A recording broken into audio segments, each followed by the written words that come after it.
a cream cheese delivery device in my mind. They are not worthy of being their own food.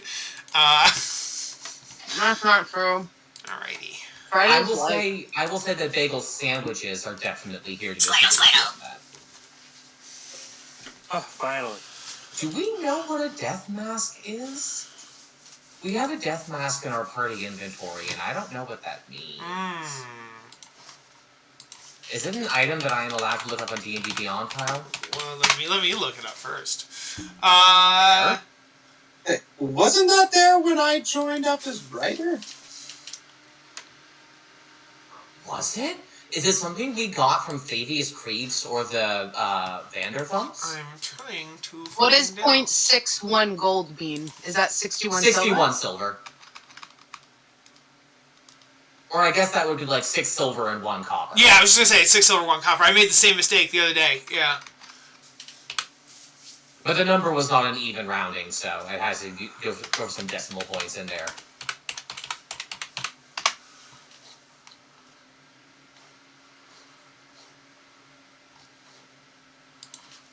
Alright, the part of the loot has been edited so that the gold that was divvied out and the items that belong to a person are now removed from it. So hopefully they are all on your character sheet. So, death masks are not an item you can just look up.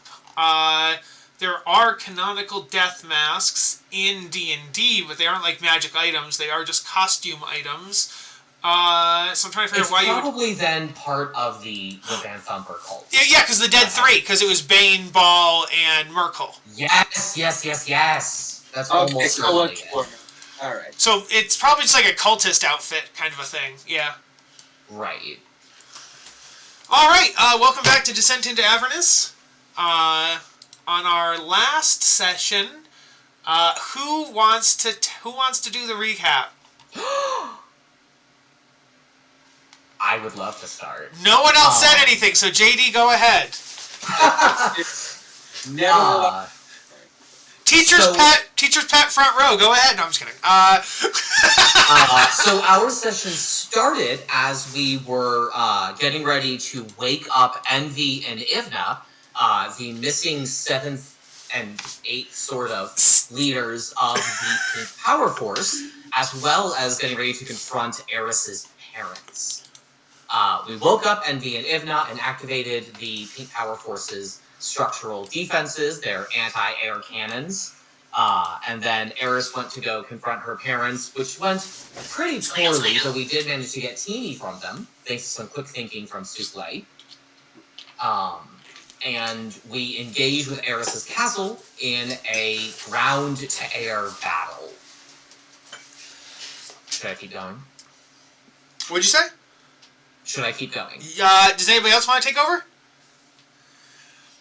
Jess! I'm just going to call on people. What? Jess, Hell yeah. Jess, what happened? I'm baggling currently, so... Cool. JD, keep going. Lovely. We managed to convince 3 of the Linlins after the Strigiforms had opened fire on us, despite the fact that their actual son and their daughter were both there with us. Mm-hmm. We convinced the Linlins to abandon their duty as the Strigiforms had broken their oaths, and converted them to our side. After shooting down the Strigiforms' castle, we found that the Strigiforms were not on there, nor was the last of the Linlins still working with them. We did find several pods similar to the Soul Cycle, indicating how these Strigiforms had transformed themselves into fiendish forms. After that, we received our rewards from the Pink Power Force, a series of magical items. I would input one thing, also in our search we found several contracts indicating that Aries' mother was like behind everything, and that she actually had a contract between her and the father saying that like he was signing off, but then she made all the decisions. Stella Strigiform, I believe is her name. Yes. And she was in fact, yes, you are, she was revealed to be the mastermind behind the Strigiform's demonic dealings, and the fact that that apparently demonic dealings had been a facet of the Strigiform family going back matrilineally for generations. Although technically, if it's matrilineally, it wouldn't actually technically ever be the Strigiforms except for the most recent one because the father was named Strigiform. Unless Owlin take their mother's names, or take the wives' names. That would make things less complicated, wouldn't it? If Owlin were just matriarchal as a society. Yes. But that's up to you and Gray as authors of this story. Yes. But after receiving our rewards and learning about these Strigiforms' specific dealings, we made our way back towards Elturel. We also split ways with our various resurrected party members. Ryder stayed behind with Gallus, with an emotional farewell scene. And Romeo and Ryder went off to go, I guess, adventure? Or this one is going back to Elturel? They are with you going back to Elturel. Right. Yes. Ekondio is still with us. And Randolph, the good Strigiforms, and the good Randolph, Linlins. Teeny, and the Lilins. There you go, yep. Linlins. Were traveling with us so that they could come back to Elturel and be something resembling safe.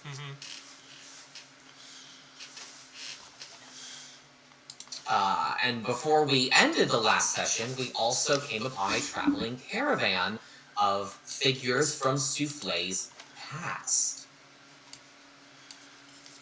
which is exciting and fun. The party spent the night with them, getting drunk or talking. And Sachi and Bakram devastatingly lost a drinking contest to Aries. Miserably. And yes, and then in the morning, we made our way towards Elturel, which is where we pick up now. Thank you, JD, very much. Thank you for having good memory. Did we get a chance to rest at all? Yeah, you stayed overnight with them. You got a long rest, yes. Oh, hell yeah. Yeah. Hell yeah, indeed. Hell yeah.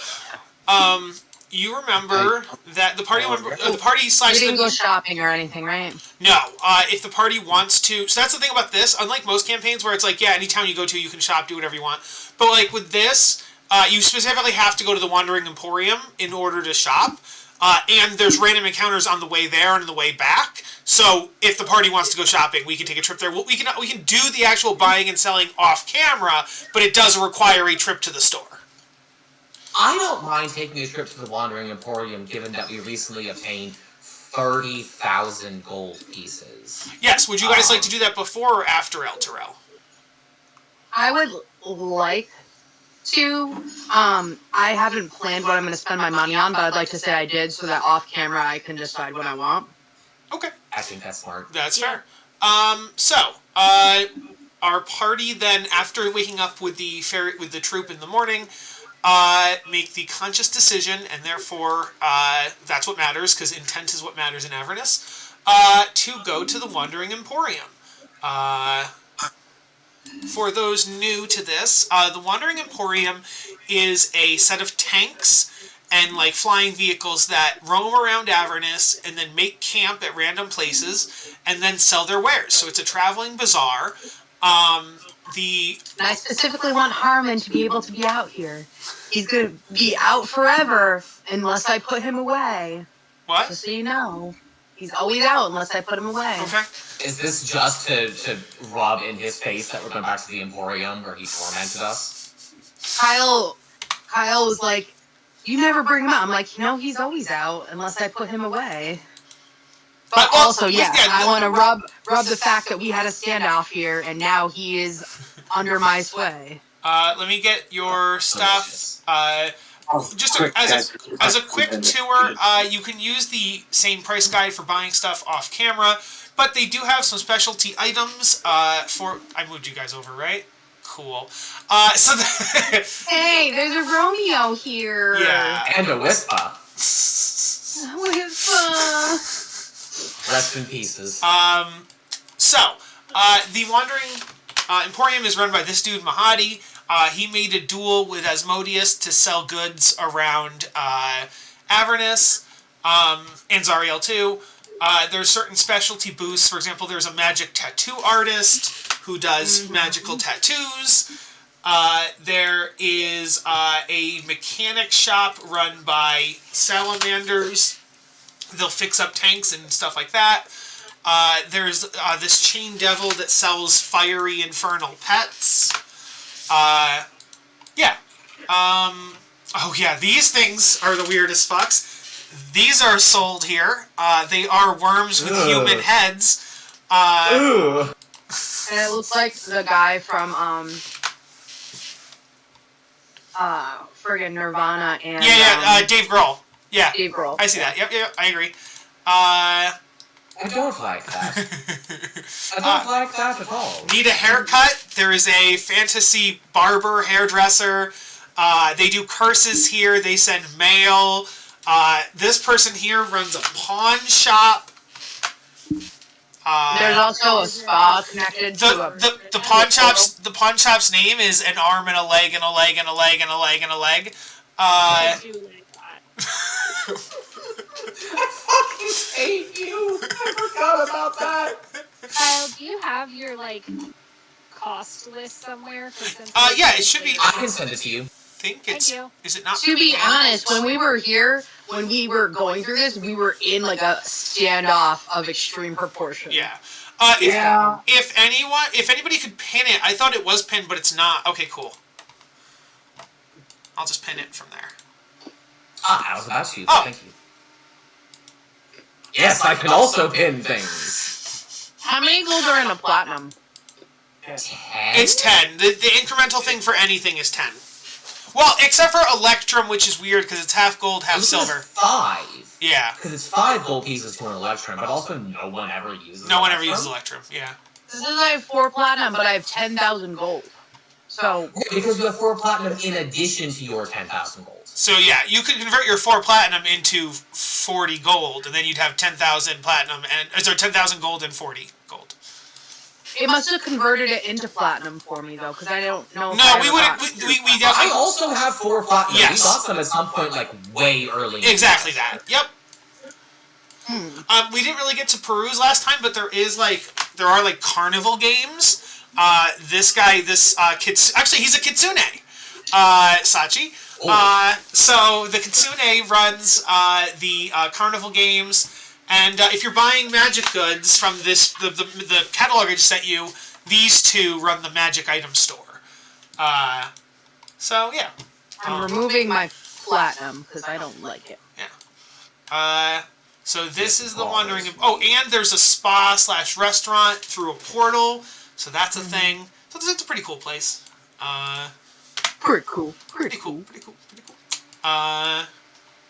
Any questions, or you guys will just shop off camera and we will move on?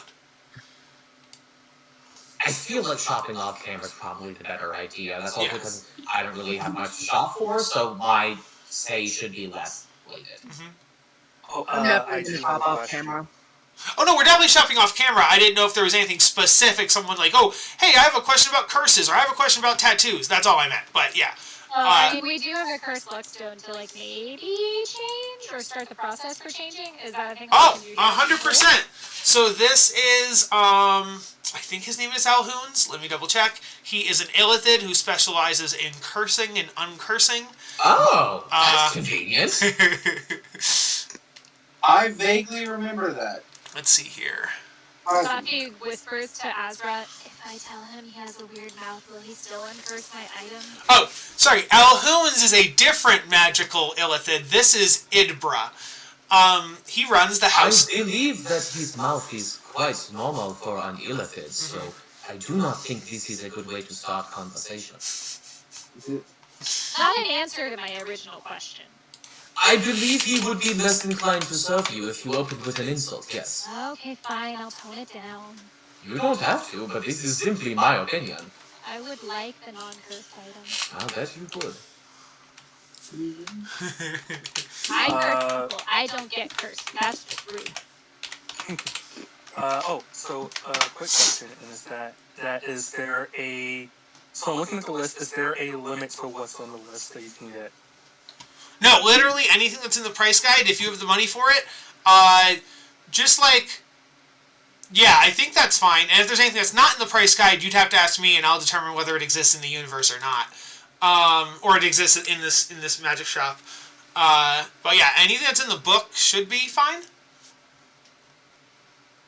Oakley Dip. Where is that? Okay, so you go to Idbra, the magic curse guy, you see a big sign written in it's not written in common, but you read it as common because it's a magical sign that appears in whatever language you want, and it says House of Curses. You walk in and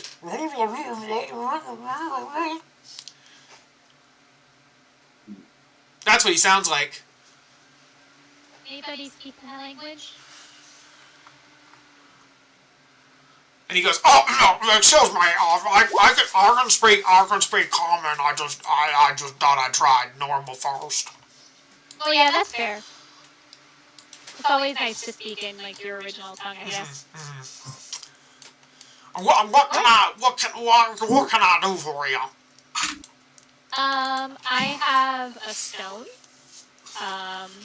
That it's alright, but it kind of sucks sometimes. And I would like to make it not suck. All the time. Let me see it. She passes it and hands it to him. Okay. He's gonna look at it. He does an Arcana check. He casts Detect Magic. All that good stuff. And he's like, yeah, definitely cursed. Did you know it was cursed?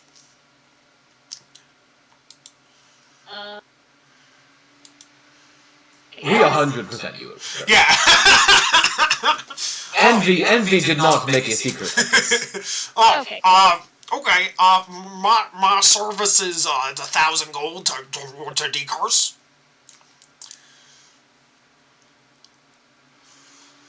Wait, what was that? Sorry? It's 1,000 gold to decurse. Oh. Azra, do you have 1,000 gold? You have 1,000 gold. Damn, I thought you would notice. You assisted in divvying up the party gold. I know I gave you 1,000 gold. I love that she tried to con the person who's the banker in Monopoly. Azra's just like really flabbergasted that you would even attempt this. She's not smart. The people that get like hoodwinked by her are also dumb. Alright, cool. Yeah, sure, I'll pay that, I guess. Okay. There's no haggle in D&D anymore, I guess. Oh, there 100% is. You could 100% try to roll persuasion. You didn't try to haggle with him. You tried to take Azra's money. But if you want to haggle with him, you can persuade him, and then you'd have to make a verbal argument. But yes. Okay. 1,000 gold. How would I make that?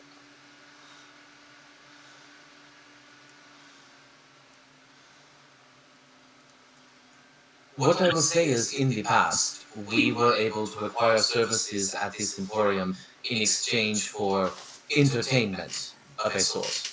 This was with the emporium curator himself, and not with one of the shopkeepers. But it is possible that such barterings might be allowed there as well. I don't do entertainment. I do just soul coins and gold.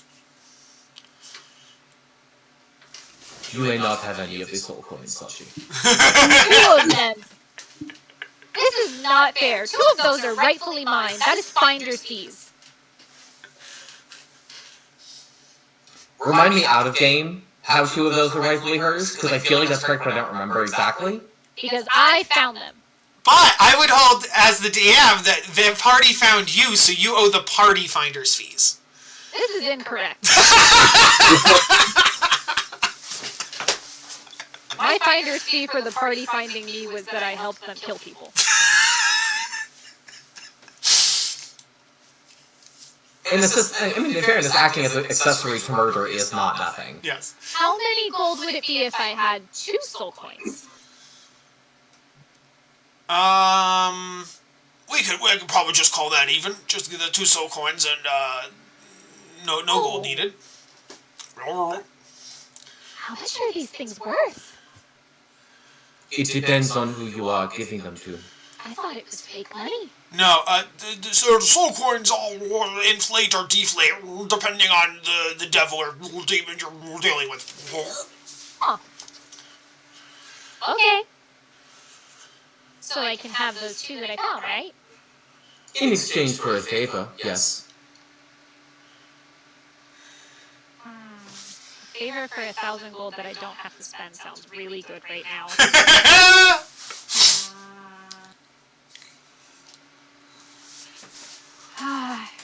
You're good, guys. Your favors can't be that bad. Alright, deal. Yes. Azra manages to keep his face placid. He takes the 2 soul coins. As he what? Sorry, I didn't realize you were talking, JD, until I started talking.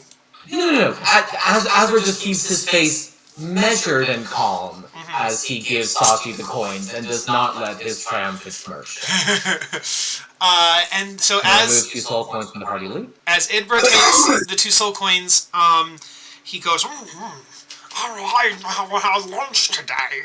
And then he proceeds to magically crush a soul coin in each hand and drink the souls. And he goes, and then he looks at the stone, does some magic to it, and then it's now glowing gold, and he hands you back a regular luck stone. I also curse things in addition to de-cursing, so just so you know. I don't have anything that I need to curse. But I guess that's good to know. Alright. Party, we're moving on, right? Hell yeah. Okay. Yes, so then, yes, off camera, anybody can buy whatever they want, make full use of the place. Let me roll a random encounter. Just in time for Helen to join us. I got a lucky stone. I got a lucky stone. We're heading El Terrell. We've been to El Terrell before, so... Why are regular luck stones not in here? That's weird. Luck stones are definitely in D&D Beyond. I only see cursed luck stone for some reason when I type it. You would have... You need to search Stone of Good Luck, parentheses, luck stone, and parentheses. Well, that's just bullshit. Alright. If you type stone into the manage inventory, the search box, you'll find it. No, it's not the typing that's bullshit. It's the fact that they have 2 names for the same item. It is silly. Alright, no random encounter. You guys find yourself driving your tanks along the river Styx. As you remember, you had to pass by. The war is still raging. You guys get here, and you indeed see an army of devils headed by this lady versus an army of demons, and then like a mixed army too, just fighting and roaring. Okay, so you have infernal war machines. What do you guys... You need to get to the chains. If you remember correctly, the idea is that this is El Terrell. El Terrell right now is a floating city. I actually have a handout for those of you who are not aware. So when El Terrell was dragged down, it's a floating city that is chained to the ground. The chains are the only way to get up and down unless you can fly or teleport. And then floating above El Terrell is this blue orb called the Companion. The reason we're coming here, one of the reasons is not only to drop people off, we have found these rods that are inserted into the Companion and do something we know not what. But we were told it was something that would be good for us and bad for Zariel. Can I say that I am from Elturel, and that's how I ended up in hell in the first place? No, we had talked about you made a deal and ended up here through the deal.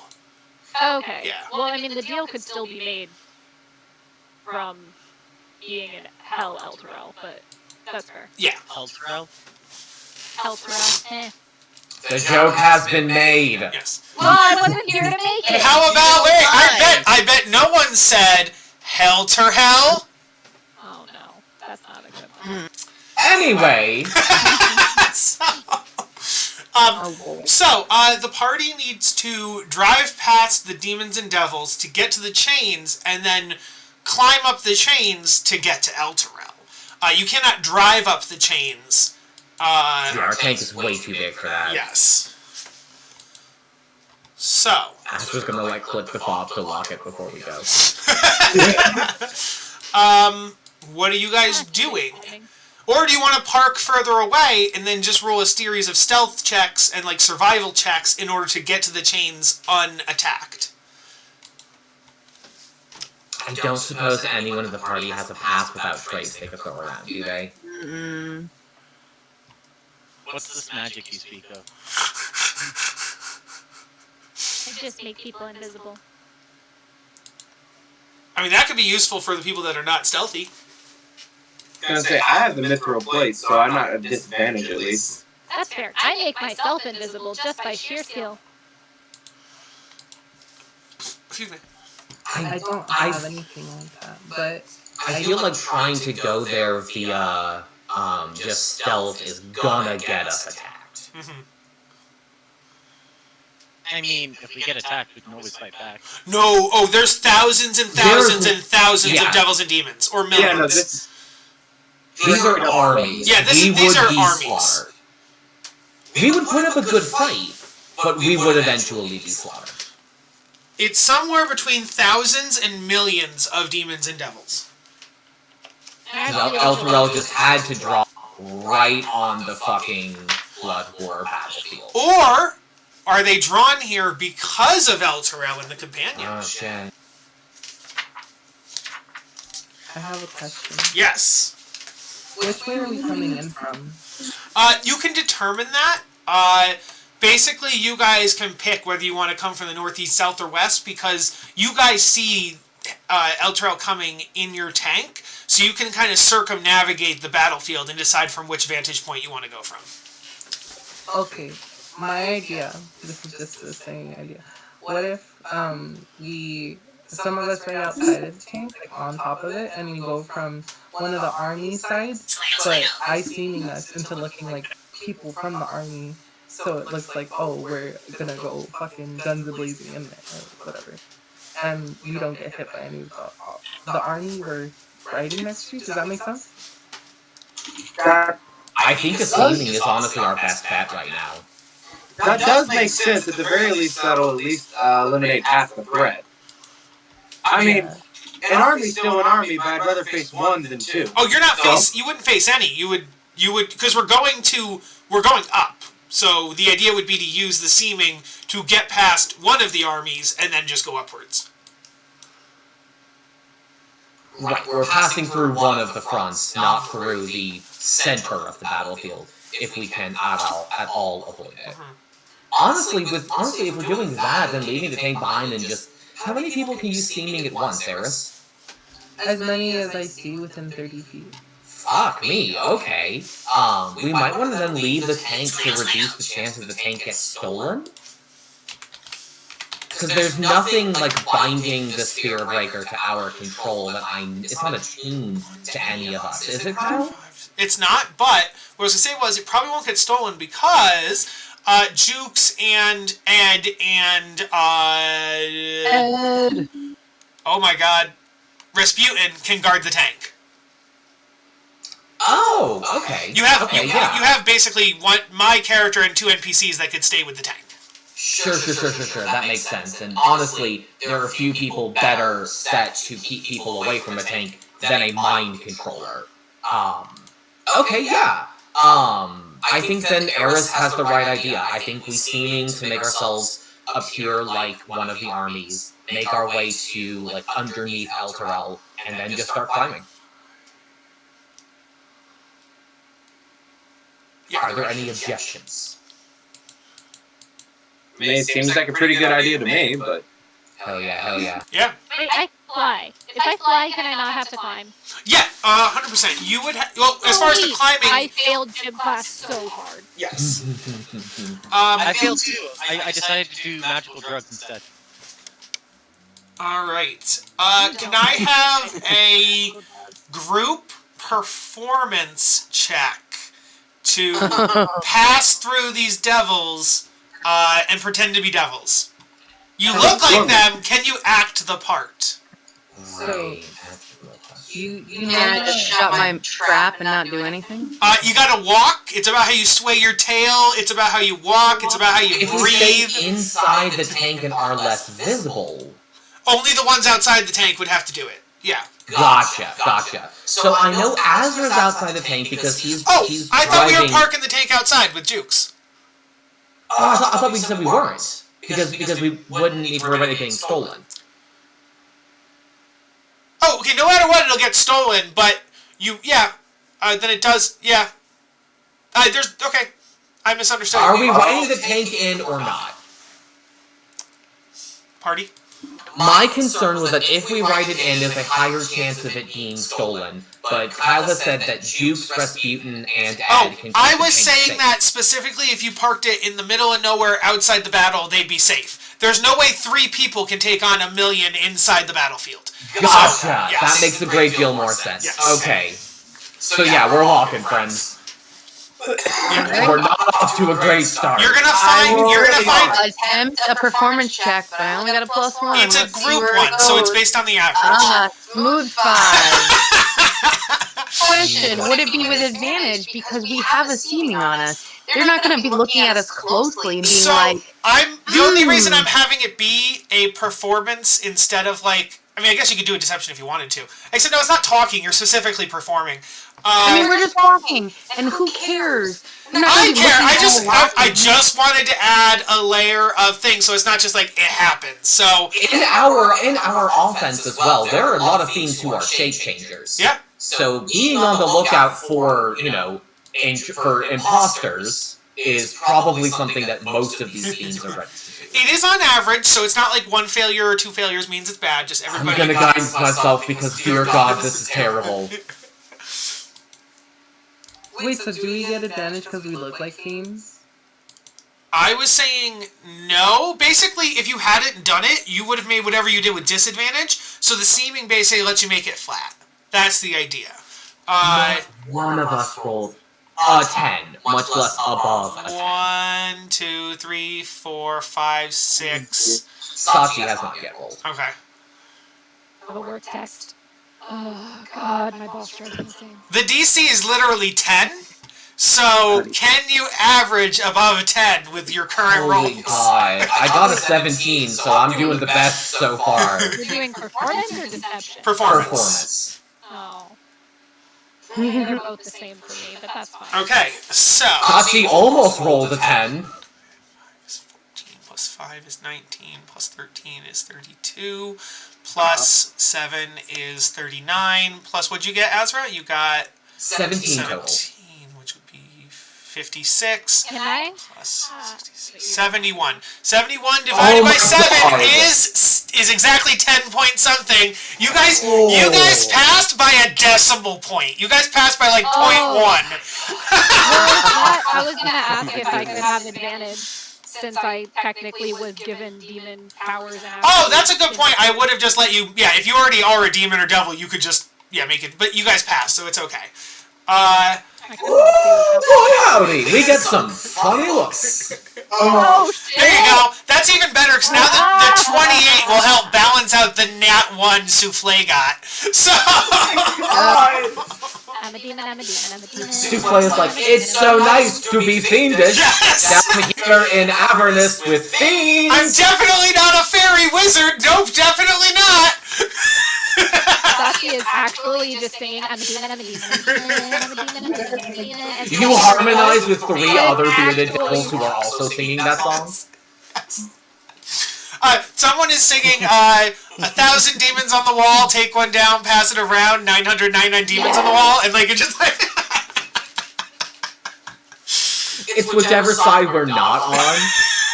Although her eye does twitch just a bit because she is very hungover last night. So we arrive at the chains. I don't know how we survived that. The party does remember that there are several flying devils around the chains, succubi, incubi, things of that nature. These sexy ones. Wait, can you pull that back up again? I accidentally tapped it. Oh, okay. But you guys look like demons and devils. They're just devils, so you should be fine. So similarly, unless you can fly, if you can fly... Ooh, actually, how many people can fly? Is it Sachi and Souffle? Sachi and Souffle, but can anyone else make this all? Oh, Aries, obviously. Wings. Okay, so because 3 I'm sorry, Aries. Aries is a penguin. Because 3 of you can... We're going to do athletics checks to climb this. The 3 of you that can fly don't make an athletics check, but you can kind of give the help action to 3 other people so they don't fall. Athletics? It's... Climbing is typically athletics, but... Climbing is athletics, but balancing is acrobatics. Yes. So if you... Well, the thing is, you don't have to balance on these since they are like 40 feet wide. They are like humongous chains. True. So balance is... We took whole mounts down these last time. Yeah. So balance is not really an issue here. They aren't... Each chain link is a 20 by 20 square. So... Yeah, you don't actually need to balance, so it unfortunately would be athletics. But, if you know you have a bad one, feel free to ask one of our flyers to escort you up. I have a 4. I just have a 9 in acrobatics. Okay, so yes, if one of the flyers would like to help Helen has asked one of the flyers for help. I also have guidance on Helen, 54. Yes. Don't worry, Helen, I'll help you. Okay, so Helen, you now have advantage. I don't think Helen needed it. Well, still, nat 20. But in my world, the nat 20 allows you to help someone else. So if someone else fails, your nat 20 will help them. Azra, you are up. You are climbing. You are good to go. Helen, you are just sprinting up these chains. No problem. Bakram, you are okay. You start to falter, but you're good. Juniper, you're again just running up these chains. And then I think the rest are the 3 flyers. So, yeah. Yeah, you guys made it up. Nobody even needed help. So... Stupendous. We're amazing at this, y'all. And this, for people who haven't been here, is Elturel, the city on fire dragged to hell. There used to be water, like a river that flowed through it. Since the river did not go with it, there is just a large expanse of nothingness in the middle of the city. The party knows that there's a marketplace that was mostly abandoned last time. Maybe it's been a little rebuilt. The drow from Azra's family and military and stuff are here. Juniper's family is here. And Aries' previous family was from over here. Now there is... The crater that is where Aries' home used to be. Yes, now there is a hole in the ground. Exactly that. Yeah, oh, and you know... We also made a safe space out of the High Hall. Yes, there are refugees in the High Hall, 100%, yes. So you guys climb up the chains, and above you, which we will have to figure out a way to get up, is the companion. Right. For the part, there is... I do have a companion map, but this blue will just be, like, representative of it here. Right. It's like a couple hundred feet up, if I recall correctly. I think that's true. Let me double check.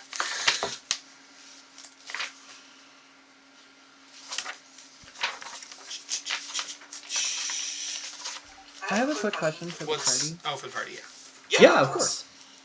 So, I completely forgot what the companion does and why he's important. So, the companion, if I recall from like the history of Elturel, was like some kind of defensive magical ward that stood over Elturel and provided a degree of defensive abjurative magics. for the city as a whole. I think that it was originally built, if not by Thavius Krieg, then by his predecessor, because I think it was the companion that initiated the magic that dragged Elturel into Avernus in the first place. Yes, that is 100% true. It was built as a supposed protector, but it was in fact never a protector. It was the engine of Elturel's destruction from the very beginning. Okay, I see. You could afford that, Juniper? Yes, I could. Thank you. I haven't been spending any of my money. Yeah, you saved up for a while, huh? I don't have any money either. I do like that, but personally, I'm a fan of the barrier tattoo. That's a... Well, my armor class is already 22. And I have -1 dexterity, so all of that would not help me. The barrier tattoo would replace your armor, but it wouldn't be +1 armor, so it would be worse than what you currently have. Yeah. And more expensive. I actually never went through all these tattoos. I wonder what some of the other ones are. Interesting, the tattoos. I was looking at some of... Whoa, hello. Goodbye, voice. Kyla's furiously searching to see if I could actually afford that. No, that's not what I'm looking at. I'm looking at the companion. So 0.61 gold would end up being 6 silver, 1 copper, right? That is exactly correct.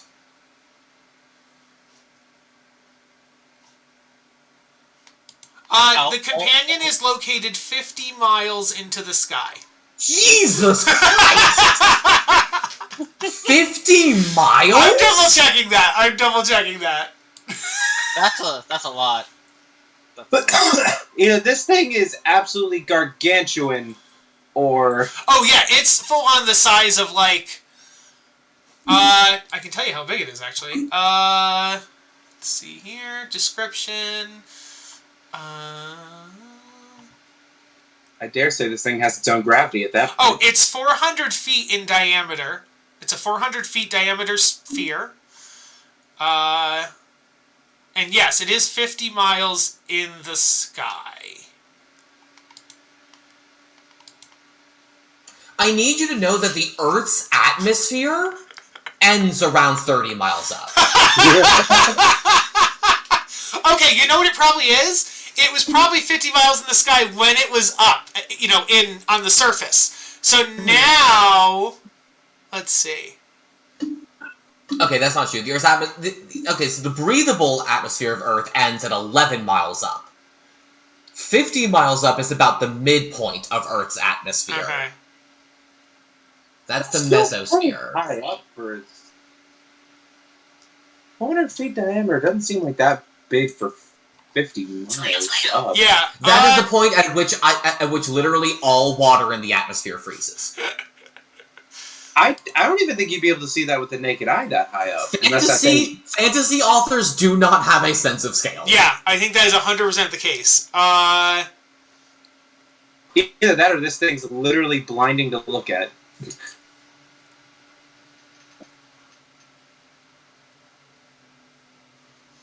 What? See, this is why it's always scary. There's one part here that says it's only 50 feet wide, but then 2 seconds later it says it's 400 feet in diameter. It can't be 400 feet in diameter, but 50 feet wide. That math is No, those are very different things. Okay, so we're going to rule that it was in the atmosphere when it was on Faerun. Now that it's in Avernus, it must be closer. So, you know what we're going to do? We're going to use our handy-dandy map we have. So, the scale... Oh, does this map not have a scale? Avernus's physicality does not exist in a constant state, so it cannot. No, the Elturel map, though. This is still should be referential of Elturel on Faerun. The Elturel map should have... Yeah. You're right, that should have a scale on it. That is 100% true. Alright. Well, I'm going to make up a number. Everybody say a reasonable number for how high an orb should be floating above the city. Everybody say a number now. I think 1.5 miles. Say 1 to 2 miles would be decent for 400 foot diameter. Yeah, that sounds good. 7 miles. Aries, why? Where is we have to get there? I mean, I hope you're strong enough to carry me up there, because I ain't. I'll take the average of 7 and 2, so it's now 5 miles in the air. Aries. You jerk. I mean, that's better than 50.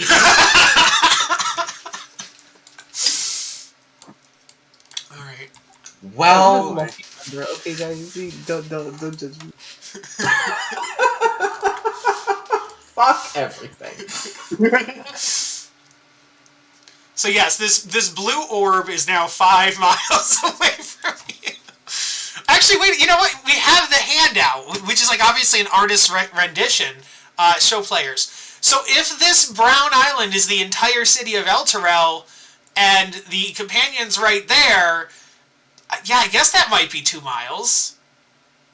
Or a mile, yeah. Yeah. We're gonna go 2 miles. It doesn't matter. So it's 2 miles. Moving That's on. only 11,000 feet we're gonna have to cross between ourselves and that stupid fucking sphere. Alright, so... It's alright, because we're going to break that stupid fucking sphere. You guys... If we can get to it. You have to get to it, yeah. You have to get the 9 rods to the sphere. Okay. Right. Yes, we are in Elturel. I think that will... as the person who plays the NPCs, they're going to be like, bye. And so... we can play the scene if you want, but Azra is going to like personally see Ekondio to the embassy. Yes! Especially because she is now a fiend. Oh, 100%. Anybody There's that a lot of like... Yes, I would agree. Anybody the characters have a thing to, we can definitely have a scene for, but like, Romeo and Ryan are just gonna... They're gonna be like, alright guys, it was good partying with you. Good luck saving the world. I got my son. I'm gonna go take a nap. I was never emotionally invested in your story, so goodbye.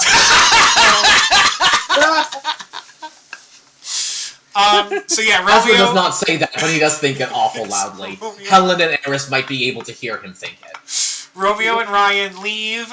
I think that Teeny, the Lindlands, and Randolph look at Aris, and they would say, the Judy Hopps Lindland, would look at you and be like, miss, your family still owns the land on the west side of the city? Maybe we should go rebuild, and Randolph could come with us, and we could try to rebuild a home for you and Teeny for when you're done, and Teeny can stay with us there? I don't think you and your family are longer in our service. So you wouldn't need to do that. It's okay if you want to just build a house for yourselves. And Teeny if you want, but if you just letting you know you have no obligation towards me or Teeny. I think until you figure out what's going on with your mom and dad, I think and my dad, I think we're kind of still like bound together until something is, the final nail in the coffin, as it were. So we're gonna go we're gonna build a place to be safe, and then when you figure out your parents, we can split ways. That's fine. Okay, okay. Like, she's giving you the option to be free. Like, yes, and we definitely will be free once your parents are dealt with, and we're no longer fearing for our lives. That is somewhat reasonable. Okay.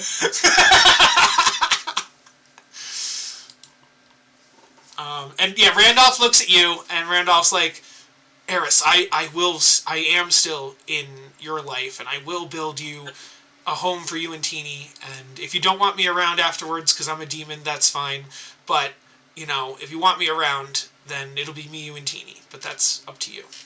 Oh my gosh, were you always so clingy? Like, again, I want to say when Aris saw this man again, it was like seeing her ex. It's like, this again. He didn't break up with you, he died! He died! Exactly. And you were fucking devastated. I was truly, I acted that up. I was devastated, but now it's like, ooh. Yeah. Now that he's back to life, I don't want him anymore. He was my character development, and that's all. Aries fridged him for her development and doesn't want him back. Yes. So they leave, and then Azra. What you have your scene with Princess Ekandayo now. You head towards the Drow embassy. I think Azra is just like staying by her side, like walking that very careful one step behind her as they make their way there. I feel like there's a lot of... Are there any people on the streets as they pass? Not really. It's kind of towards the... people are still kind of scared to be here. There's still there's a couple devils and demons running around causing trouble. I mean, we're right above the Blood War, so I can't imagine that's ever going to stop over here. Yeah. I think, like, Azra is trying to attempt to shield her from the gaze of like, anyone who is looking. Because I imagine people are reacting poorly to her presence there. And when they get to the embassy, Azra is going to open the door ahead of her. Before you go in, she would just say to you, Azra, do you think that they'll understand? Do you think they'll accept me? Do you think that the people, if let's say we get out of here, do you think the people will I still be a princess in their eyes given my situation?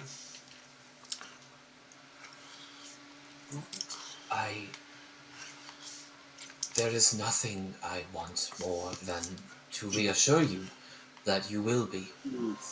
But I do not know, Your Highness. All that I can promise you is that no matter what you're standing, no matter where we end up, I will always be by your side. Thank you. She's definitely crying. I think Azra is too. Azra's gonna, like, consciously make an effort to collect himself before he walks up to the doors, and he looks at her and says, "Are you ready?" Yeah, ready as I'll ever be. Azra nods and opens the doors to the embassy. Inside, the first thing you see are the guards. Where is it? I lost the page. There it is. You see... Here, there's the princess.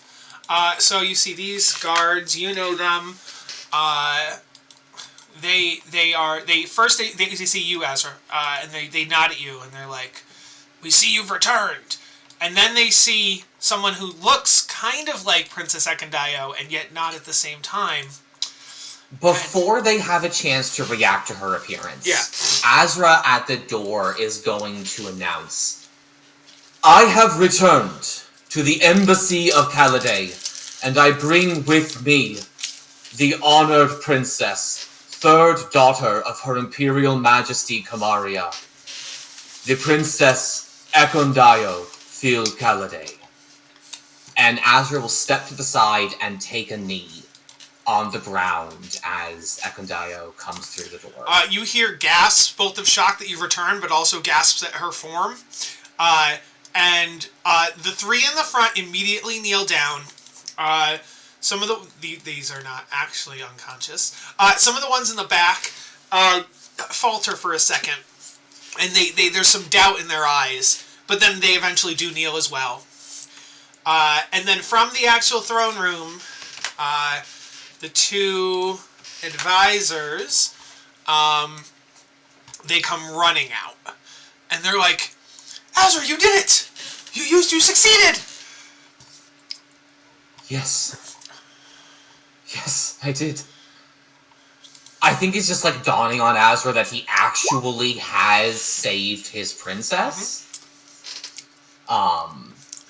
And he was tearing up before, but he's full sobbing now. And he turns to Ekandayo and he says, "Your Highness, welcome home." Yes. Oh, I am home. This is home. And then Masozi and Isavo come over and they grab her. While they respect their princess, Masovi breaks ranks and does give her a hug. Isavo does not. He was always disgustingly emotional. Isavo just gives a salute and is like, "Ma'am, it's good to have you back." That's professionalism. Azra is going to go to the base of the steps as Ekondayo greets Masozi and Isavo, and he goes back onto one knee and he says, "Your Highness, though I have no right as one who failed you in my duty to ask of this, I must beg your favor one last time. This city, this embassy, and indeed our nation are still in great danger from the fallen angel who commands Avernus. I request your leave that I might continue in my journey to stop her." Yes, you were on a personal journey for me, but now the greater societal good, not just of El Terrell, but of other cities like Baldur's Gate. Yes, you have my permission to continue your search for salvation. Azra will nod, and Azra bows his head in supplication for a moment and says, "By your leave then, Princess. I will return to your side, I swear." Thank you. All right. And Azra stands up and takes his leave. I would like an interaction with the princess. With what? Oh shit, was Aries there? What'd you say, Gray? I didn't hear you. I would think that I thought that the whole party was there. The whole party could be there. I assumed the whole party would be outside and only Azra and Ekondayo went in. No one stated they were following us, so I didn't know that any of y'all were there. Then I would have stayed outside, and once Azra came out, I'd be like, "Okay, my turn." So Azra walks out. Is the whole party there waiting for him? I think Sachi's got her ear at the door listening based on what. Oh my god. Honestly, if no one stops her and other people are walking in, she'd probably walk in. Or after he comes out. Okay, yeah, I think Start. Azra walks out then, sees the whole party still waiting there, and No. he makes a... Wait, what did you say? Why'd you say no? Juniper's not there. Yeah. Juniper would have been there when you went inside, and now Juniper's not there. Yeah. I think Azra makes a gesture that he hopes is subtle, but is very obviously him wiping tears away. And he looks around, and is anyone other than Juniper not there? I assume that means only Juniper walked away. Only Juniper walked away. His first question is going to be, where does Juniper?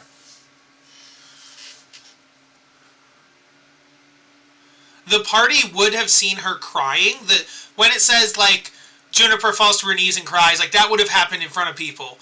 And then Juniper walked away. So the party would have seen that, except for Azra.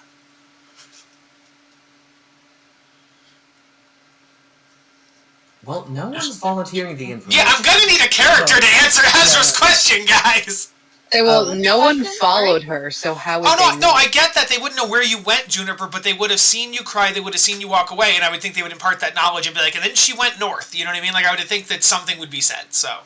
There was a lot of talking and I didn't hear the question, yeah. But Azra asks, where is Juniper? Oh, she left. What? She looked real upset.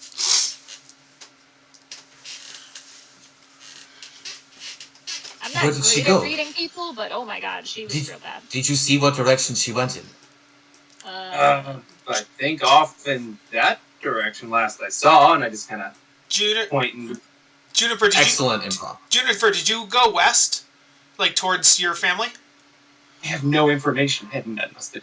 Oh no, absolutely. Yeah, I would have started walking towards my family. Okay, so when Bakram pointed, he points west. Yeah. Azra takes off running. Okay. Is he going too? I think he's leaving now. I guess nobody talks to each other. Okay, let's go. Does the party follow Azra? I'll catch up. Okay. Oh yeah, Aris wanted to go inside. Okay, Aris, we're gonna come back for your scene. But yes, the party led by Azra runs west towards where Juniper was seen walking away. Azra's full out calling out for her. Yes. I think it's Juniper. He's leading the party, and more the party's following him, chasing her. Yes. You just see her just like silently just walking slowly, like just not responding, just like dead-faced. Juniper, what is wrong? Azra's gonna catch up, and I don't think he grabs you, but he does walk along. He does get to like beside you. She kind of looks at you with dead eyes, and she goes, "What are you doing here? You don't belong here anymore, Azra. Go back to your princess." Well, Juniper, I would have thought you would have been somewhat happy for me.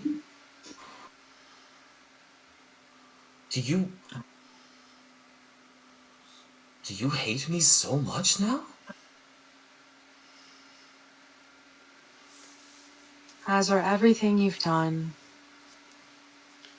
has been for your princess. You've given up so much of yourself, so much of what you believed in for your princess. Yes. It's hard for me to think that you would leave her side. I just... Why are you here? Go be with her. Azra is going to grab your shoulder at that and like fully turn you to face him. Juniper, do you think that my princess is safe here? Do you think that any nation in the world is safe while Zariel is... I get it now. I get it. Okay. And what do you get, Juniper? I thought that perhaps you came back because you cared for us. But I get it now. Don't worry. We'll save your princess again. I thought that maybe you came back because you would have missed us or you cared about us, but your princess is still in danger. No, you've put her socked away somewhere she can be safe until Juniper, what has brought this cruelty on? Why are you speaking to me in this way?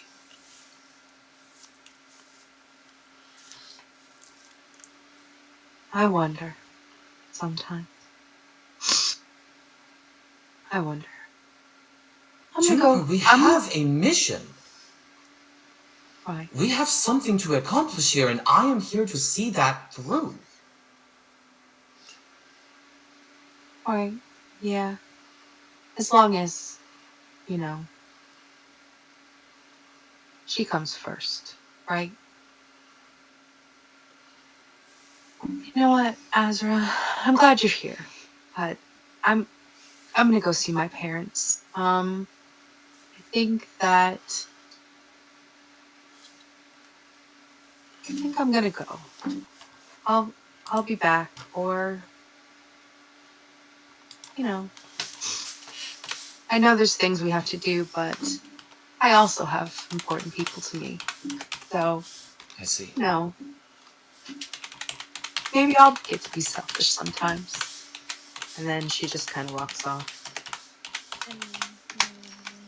I want to say something, but I know it's socially unacceptable. I'm just imagining Sachi singing that behind Azra as Juniper walks off. That's in character, yeah. Okay. I mean, go ahead and say it. It's not like you've ever been socially acceptable. Hey! I mean, but fair.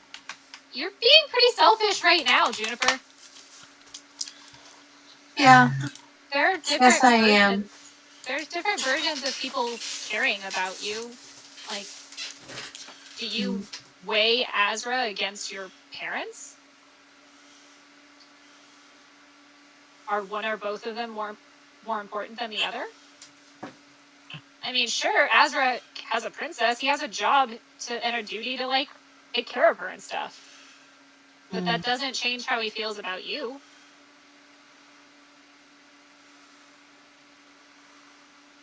I guess I just thought that you know someone, and then I guess you find out you don't. And I understand that we don't know each other well. You've only really seen Azra like this. So maybe you don't understand. Maybe you've known people like this. And that's fine. You don't have to know. Maybe I don't, but I had a partner just like you guys. And no, we didn't always get along, and I didn't always agree with his decisions, especially when they involved murder. But, I mean, you have to respect them at the same time. Right. And when things come up, when you feel like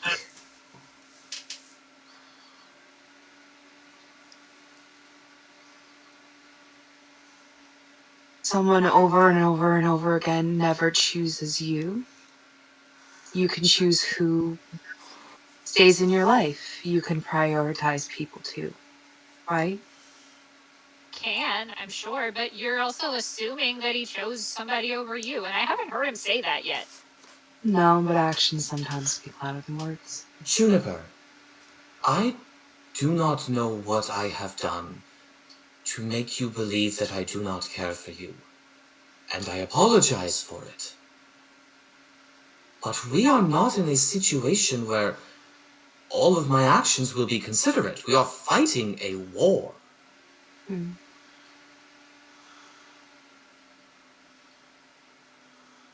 And when this is done, I will apologize in whatever manner you feel appropriate. And why not apologize now? When this is all done, you'll just go back to your princess. And I'll go back to my order. And that is you making the decision to split ways, and not me. Oh, am I to join your order? Will your princess accept me? Will we be best friends and see each other every day?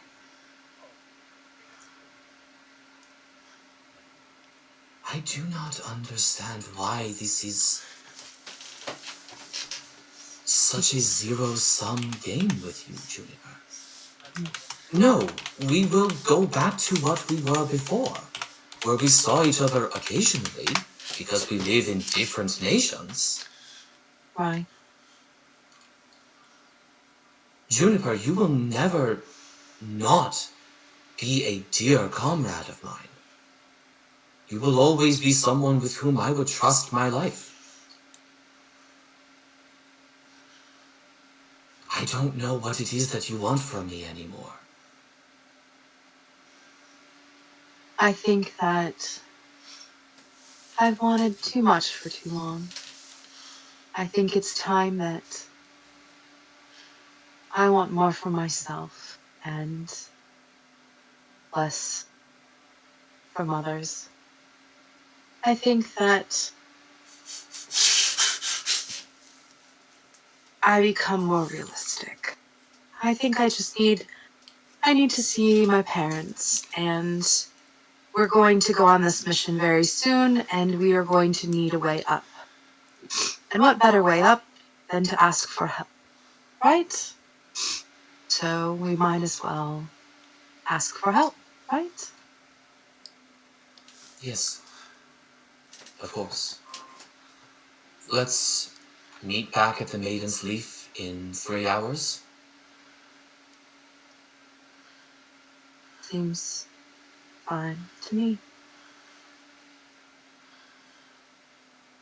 And she just continues on her way. Azra lets her go.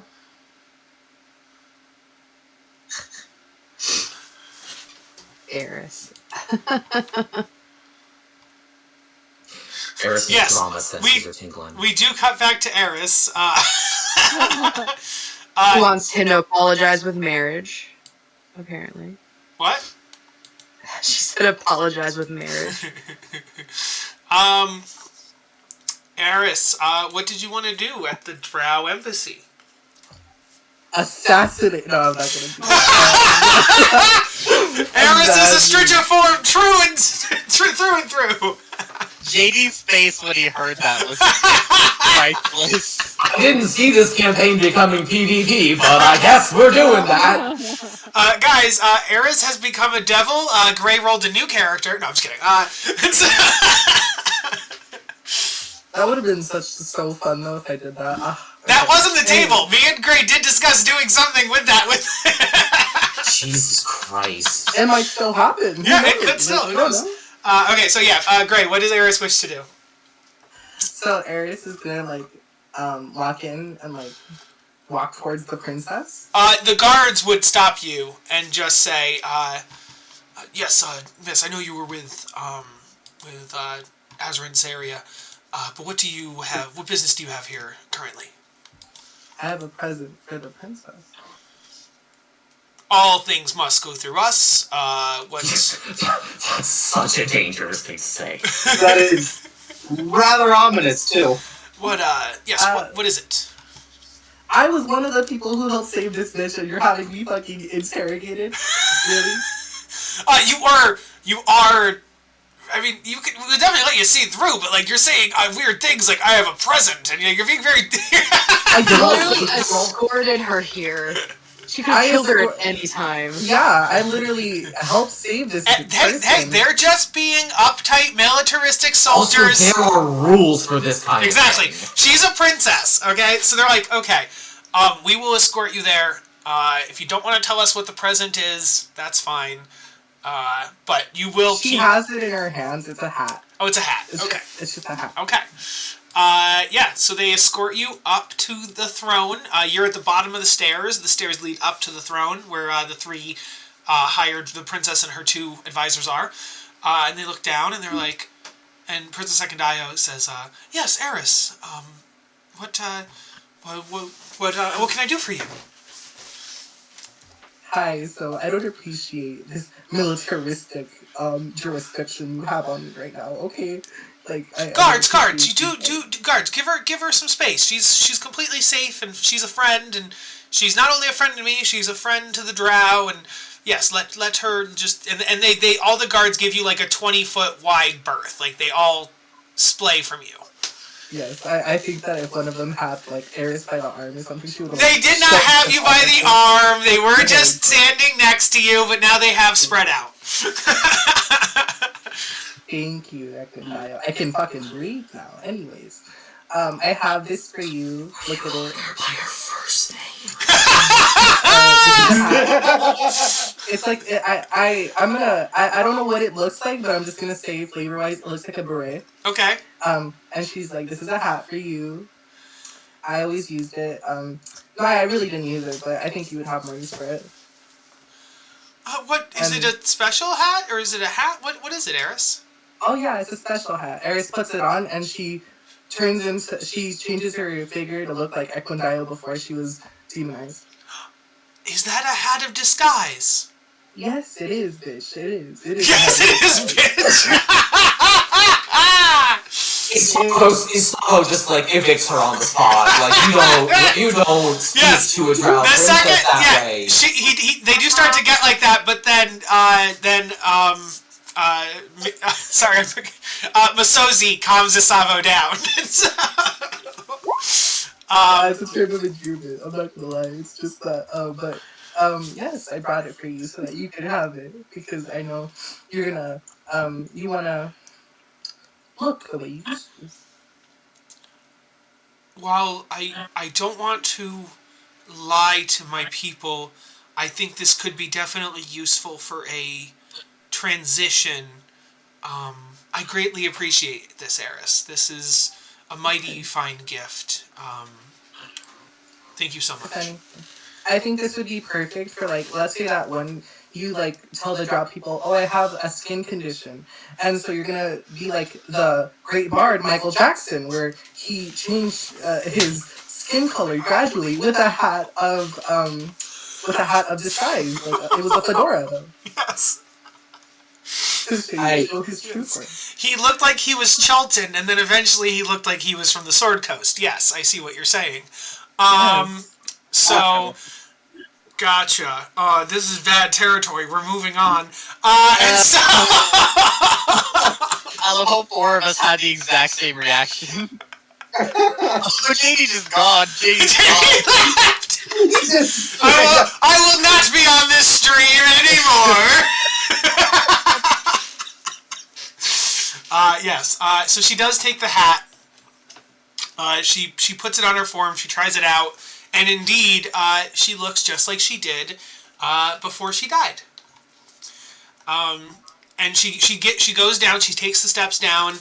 And she gives you a hug, Aries, and she just says, "This is the nicest thing. Thank you so much. You should rejoin your friends." Yes, I will do that, and I expect a favor in return, aka wedding, front row wedding seats at your next wedding. Wedding for who? Who's getting married? I don't know. You're married whenever that happens. Okay, yeah. If a wedding happens, you will be the maid of honor. He's kidding. She's kidding. Did you just come back with a hard drink? I came back with the beer, yeah. I think it was probably separate from the joke, but it makes it funny. You confound these owlin, they drive me to drink. Yeah, so Aries has given the hat of disguise to Princess Ekendayo and left the embassy. The Aries can fly, so she can clearly see the party. Minus Juniper is like here. Before the bridges. Juniper has crossed the bridge and is heading towards her knights. Yeah. So... Okay, so I saw that she's walking away from the group? Yeah, because you're flying to catch up, and you would see that, yes. And the last person who had my token actually was Aries. Even though technically Aries can mind speak, but I think my token lasts further anyways. Mm-hmm. Wait, so does that mean I heard everything that happened? No, I can contact Aries and see through you if I want.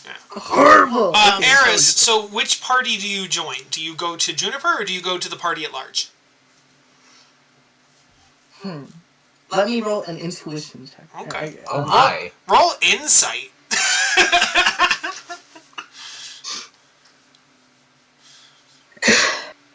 On a nat 20, Juniper might need some comforting if, like, she's by herself. Well, actually, I'll leave it to Juniper. Jess, do you think that Juniper wants alone time? Or do you think she would appreciate Aries' friendship in this moment? On a nat 20, what do you think Aries would think about Juniper? I think that Juniper would probably need the alone time. Okay. I think she thinks that everyone's just gonna leave her anyways, so she just needs to be alone. Okay. So that's the thought you get, Aries, as you're flying. Yeah, Aries. Join the party. Okay, so the party, what are we doing, gang? Juniper's going to her family at the Knights. The party needs to find out some way to go 2 miles into the sky. What are we doing? I know there was a druid and also a paladin, Raven Olderguard? Yes. Or Older Raven Guard. Yeah, that was the running joke. No one knew which one was correct. I know. It's either Raven or Older or Raven Guard. Yes. Did we send him to the High Hall? I want to say he was at the High Hall with the refugees, yeah. Yes. Because they were in the basement of the High Hall, where were the other members of his order. Exactly. That's right. We got somebody else from the cemetery. That's what I was thinking. Yeah, the cemetery is run by Godric, and he was the necromancer who was running the cemetery and also blocking the portal that was leading either to Bahamut or Baphomet? Baphomet, not Bahamut. Baphomet. Yeah, Baphomet. And so yes. But yeah. Did we ever get enough parts to make our flying pirate ship? No one has really been actively doing that. We did check on that. What do you mean? Yes, we did. You guys went and got. I think you got the one thing when you defeated Princeps. I think, and you never went back. So you'd have to go back and find out. Yes. We got like the bell and a bunch of stuff from the. And then yes, you've gotten 2 sets of parts. You got the part from. We did get some scrap, but I don't think we went back to the wreckage to see if we could have fixed it. That, Juniper, would have been a super good idea. Yeah. If the party... The thing is, you'd have to now climb down the chains, go back through the river Styx, get back to the tank, and then drive to where your airship would be. If we don't find a way up there here, that might be our next best bet. Yes, well, I'm going to my family to visit and to ask for help anyways. What I would say to the people who are new, the party does have a kind of airship. We have a boat that if we use parts, time, and know-how, we could convert it into an airship. But it is far away from here, and we forgot about it, and so now it's not here. No one forgot about it. Wait, no, not we forgot about it, but we didn't go check up on it. We didn't go check up on it, is what I meant. Yes. Oh, because we were looking for parts. Well, yes, but you have to periodically stop in and see if the parts are good enough or if they're the parts you need, and yeah. It's like in a video game when you pick up the parts around, but then you still need to turn the parts in, and then you can see what status you've made, and okay. Okay. Okay, so Avernus suggests the party at large goes to the High Hall to speak to Older. Yes. So the party heads south to the High Hall. We're going to do Juniper scene with Ilmater Knights first, because it's closer. Juniper, you arrive at your family's, not castle, whatever you call where knights live, barracks. You arrive at their barracks. For people who don't know, this is Juniper's dad. We're not seeing anything. Oh, no? No. I found it, and I moved you not there. Because that's what I do.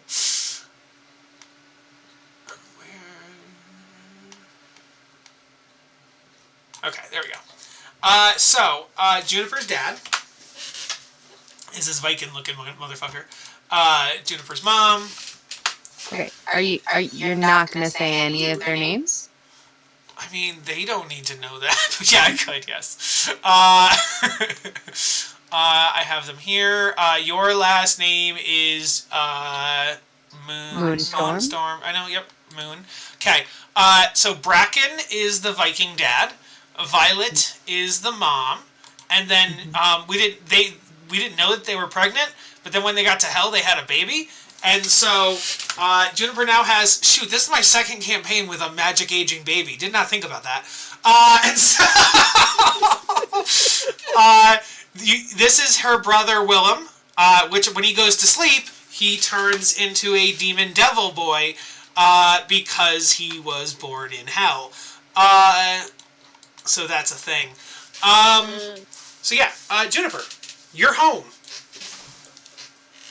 Ish. I'm gonna say I come up to the gates. Oh, look. Look at that. Ghost Randolph. I'm gonna say I walk up to the gates. Who do I see? You see this dude. As I walk up to the gates. His name is Sir Hand. I go, hail Ilmater, brother. Is mom and dad around? Hail Ilmater, sister. Yes. You can go on in. You'll find your mom and dad at the war room table, and you'll find. I guess it's the strategy table, not a war room, but. And if you're looking for your brother, he's in his bedroom. Awesome. I look around to see the changes to the place since I've been sending people here. Yeah, you do see shish. Oh, that's a good point. You see shish kebab. You see. I've been sending a lot of people here for refuge. People who don't want war and who've become who are supposed to be evil but are good and all that. Like you'd see Chick. What was his name? It wasn't Chicken Nugget. That wasn't his name. It was Chicken Nugget now. It was something like Chicken Nugget. It was a bearded devil who had a pet abyssal chicken, and I know his name. I know it. I just can't think of it. Chicken Nugget now. Yeah, his name is Chicken Nugget. And so Chicken Nugget is here, and Shish Kebab and Vrock the Vrock Johnson is here. Various NPCs that you've met around Avernus that were good devils or good demons, and you've been sending them here. As I pass by, I just raise a hand and I kind of nod. And I just go like, "Hail, I hope things are treating you well here." Shish Kebab takes a bite of a heart. He's always eating a heart. He's like, "Yeah, things are real good here. We gotta eat some pig hearts, but it's the only thing that's really changed. Don't have to run away from other devil demons. That's pretty cool." The cow hides in my armor quietly. You do know, as a point of reference, Vrock the Vrock Johnson does have a does fly, so he is a flying person. So something to keep in mind. So you find your mother and father. They are discussing the new recruits and how they can better help the city and putting out the fires that keep starting and building bridges to places in the city that the bridges have collapsed. And they see you, and in unison they're like, "Daughter! You've returned!" Hi, Mom. Hi, Dad. They're gonna roll a perception or insight to see if they can see that you were crying recently.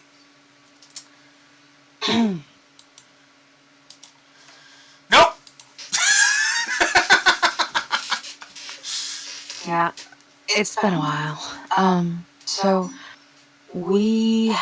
my group that was here last, we've been through quite a lot. We actually have a plan to take down the companion, right? Mess it up? Oh, that's great. The companion is part of what's keeping us down here. Yeah. Exactly. But we need some help. We need some help getting up there, and we were wondering if you could help us. If you have any ideas, we need help getting up there. I know that I've been kind of shedding a light path of some people to come here that needed some refuge, a nice rock. If any other winged creatures could help, if you have any ideas. Oh, you do have Harrowmen, right? So they would probably react and be like, "Oh, you actually brought a friend with you right now." Kind of. You see, this gentleman, I kind of tell them about him and how I am currently attempting to, redeem the person who is one of the big bads of hell. Harrowman introduces himself and he'd be like, "I am Lord Harrowman, second in command to Lady Zariel, leader of Avernus. You must be the two meat sacks that fuck to create Juniper." And I'm like, "Harrowman, if you talk to my parents like that, I will make it so you can't talk. I'm telling them how I'm redeeming your lady, and in turn redeeming you. You didn't used to have a mouth like this on you. Don't make it so I have to silence you. You want to be able to be up and talk, right?" Yeah. Okay, respect my parents. Apologies, meat sacks. If you ever talk like this in front of my brother, I will have the trainees murder you. Oh, yes, I did want to meet your devil brother. That would be very good. Yes, we should go there next. Okay, but warning, I will have the trainees murder you over and over again. I will be most kind to your devil brother, as he is one of my kind. And you will watch your mouth. Yes. No swearing. Mm-hmm. No calling him a meat sack. No, he's not a meat sack. He's a devil. Right. You know, you weren't originally a devil, right? So... Yeah, but I am now, and that's all I care about now. Well, that and Zariel. And Zariel cares about the devils and the anti-demons. Right, but when she's redeemed... I will follow in her footsteps, sure. Exactly. So, respect our people. Mm-hmm. Okay, alright. So, as I was saying, and I'm being like, obviously I've changed a lot. I'm much more somber, but respectable. I'm like, would you be willing to help us? Obviously, this is part of our quest to raise the city back up. Do you have any ideas to help us? I would say that the Vrock is a good idea. We also have a couple Pegasi in the stables we could probably lend you. Yeah, I would think that we could probably get a couple of your group up that way. We don't have enough to do all of them. We could get a couple of them. Well, we have one of our members can also fly. How many Pegasi do you have? 2. So we could do 3 of you with the Vrock. So Vrock plus 2 Pegasi. So we could do 3. Okay. So that's 4 of us. How many is in our group again? There's 7 of you and 3 of you fly. What? 3 of you fly. Plus, you now have 3 people here, so that's 6 out of 7. So you only need 1 more. I will say Sachi's flight, because I know from also playing a Warlock Genie, it is limited in its use. Oh, okay. So then you need 2 more. It's only for 10 minutes at a time. Yeah. And we'd have to calculate how far she can get going 30 feet a turn in 10 minutes. Question. Could we make a sort of carriage to hook the Pegasi on to lift us, creating something that more people could raise, even if it's slower? I would think that only, maybe, but if Pegasi probably could only pull 1 extra person in the carriage. So I guess. We'll have to speak to our engineers and see if that's possible. Okay. Alternatively, we have a ship that could use some parts that if we acquired enough of them, we could potentially change into a flying ship. It's kind of far away from here. So that would be kind of a last-ditch option. We could probably have one of our clerics pray for divine intervention for, like, you guys to get teleported to your ship or something, but... I mean, that would be a last Yeah. effort. As you guys are discussing, we're going to cut away as you guys are discussing possible plans. And the rest of the party heads towards the High Hall. Also, we should ask around if they have any friends that are also flying. Like, ask Vrox the Vrock Johnson, if he knows any, like, moonlighting flying creatures that would like to get paid for their services. If there's any uber demons, devils that would like to get paid for services. Can we take a demon Uber? Oh, we could also ask any of the gangs if they would like to get paid to fly us up too. The gangs? Yeah. Oh, the Infernal Warlords. Yeah. Oh. Yeah, there are bound to be at least a couple that are in it for money. Mm-hmm. I imagine those that are capable of long-term flight are relatively few and far between, though. Right, but Jimmy Dazzle and the Pink Power Force gotta have some winged friends. We only need a capable to do a couple miles. One-way stop, really. So I can't sorry. I'm sure they have a vested interest in taking down the companion as well. We probably want to have it go, make it be a round trip, because we don't know what's going to happen when we get to the companion itself.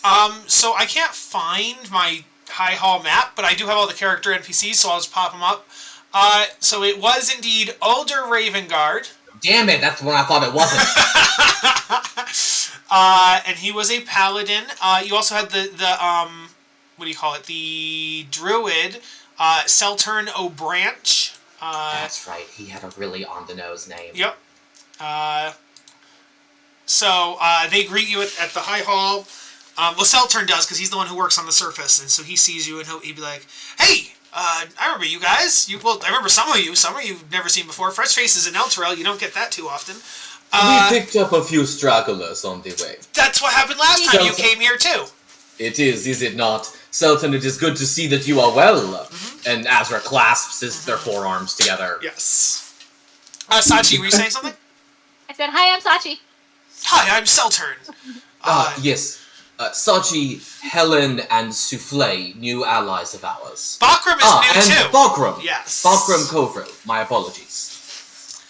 I resent that straggler comment. He gives the group like a salute in general, and he goes, "You're friends of us, so you can go right on down." He escorts you to the secret staircase, and you go down the secret staircase into the secret basement tomb area. There you find Ulder, and you guys find at this point like 1,000 people are down here in the basement. What used to be a couple hundred is now like full on. You don't know it's exactly 1,000, but it's approaching 1,000 or a little over. Easily. Human chain. Yeah, like it's crowded down here now. Yeah. They're actually digging tunnels. Like you've noticed that like what used to be like a wall is now a cave. So they're like expanding underground. I guess they have to, yeah, because the surface is incredibly dangerous. Older Ravengard will greet the party and be like, "Oh, friends, you've returned. What have you found out? What deeds have you been doing? Hello, newcomers." Older, a pleasure to see you. Sir Ravengard, a pleasure to see you again. Yes. I believe we have made significant progress in our mission. We actually are looking to reach the companion. We have it on good. We have it on good word that a means is available to us by which the companion may be sabotaged. Oh, wow. Okay. We don't know what's in there, but yes, that would be... We have to get rid of it, absolutely. Indeed. We need a way to get the 7 people in our party up there, as well as our equipment. We have spellcasters with the fly spell. I don't know if it would reach... Will that reach? I don't know. He starts to do the calculations in his head. Out of character, fly is 10 minutes. Fly is 10 minutes, but a 60-foot speed. Yeah, 60-foot fly speed, exactly. Which means 60 feet per round. If we're allowed to dash, it's 120 feet per round. Times 10 is 1,200 feet in a minute. So that's 12,000 feet, which is not 5 miles. Mm-hmm. No, 2 miles we said now. Oh, I thought you said it was 5. No, okay. then we looked at the artistic rendering and we're like, I think that's more like 2. So I mean, 12,000 feet is 2 miles. We wouldn't have a way down. Mm-hmm. But you wouldn't Anyone have a way has up. slow fall? Because we could jump. Helen would be fine, but... not that high. Once you hit terminal velocity, you hit terminal velocity. Like, there's only so much you can do. I have Featherfall. Oh, shit. How many people can you cast Featherfall on at a time? Let me check my my slots right now. Let's see. Well, how many people does the spell affect is the real question. Yeah. Yeah, that's more so what That's what I was asking. Yes. Oh yeah, I can choose up to five creatures. And then you can upcast it to add additional creatures, right? Why would he need to upcast it? We have 2 other flyers. Oh, yeah, you're right. You can just do it to 5. Yeah, okay. He does it to everyone but himself and Aries, and then we're solid. Yeah. Yep. The fly spell would make it, I believe. Like, I assume at this point, Azra and Older have, like, pulled out paper and they're doing calculations and they're checking trajectories and gravitational pull. Yes. Helen's just gonna find that spellcaster and be like, can you just cast it? I believe that if we manage to move at full speed utilizing the fly spell, we would be able to just barely make it. And Souffle, I believe you have the means to take us back down to the surface safely, yes? Yeah, I think I can do it. Stupendous. Really hope so. They forgot to supply me wings. Clearly something they will have to fix in the next model. I think this might work, Alder. Do you have the capacity to cast the spell on at least 4 individuals? Yes, I think the standard fly spell is 3, and so we can upcast it by 1. Standard fly spell is 1. 1! I was looking at the wrong thing. Then yes, he would say I could upcast it to 3 upcasts, so yeah, yes, they could do that, yes. Or just 2 casts at 3rd level. That's true. Or 4th. No, because it's you would need 2 different people because it's concentration, but yes. Right. Yes. Alright. Yes, these could work. These could work quite well. Oh, I thought it was 3. There is danger inherent in this, but if we are flying on our own power, the difficulty is that if anything interrupts our flight, we are in trouble. Mm-hmm. This only works if we maintain top speed towards the companion the entire time.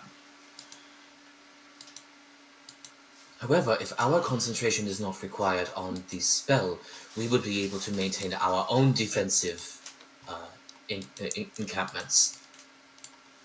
Yes, I think this could work. Although I believe we are making strides towards taking El Terrell back out of hell. That is very good. We do not want. We're running out of space. We're running out of resources. Yes, that is amazing news. Time is of the essence. Okay. I wish I could summon a steed that flies. That would be handy. Where did you guys say you were meeting up in 3 hours? What was it called? I said the Maiden's Leaf. If you look on the map of El Terrell, the name is listed there around the northern section. Okay. Yes, I see it. Okay. I'm assuming it's an inn of some kind. Yes, exactly. Probably in ruins because it's near the edge of the city. So as Juniper heads north and as the party heads north, towards the Maiden's Leap. I mean, I definitely stop and see my brother. Oh, I'm sorry. Of course, yes. Yes. You stop and see Willem, and he's definitely grown up a little bit. He's definitely growing faster than you think he should be.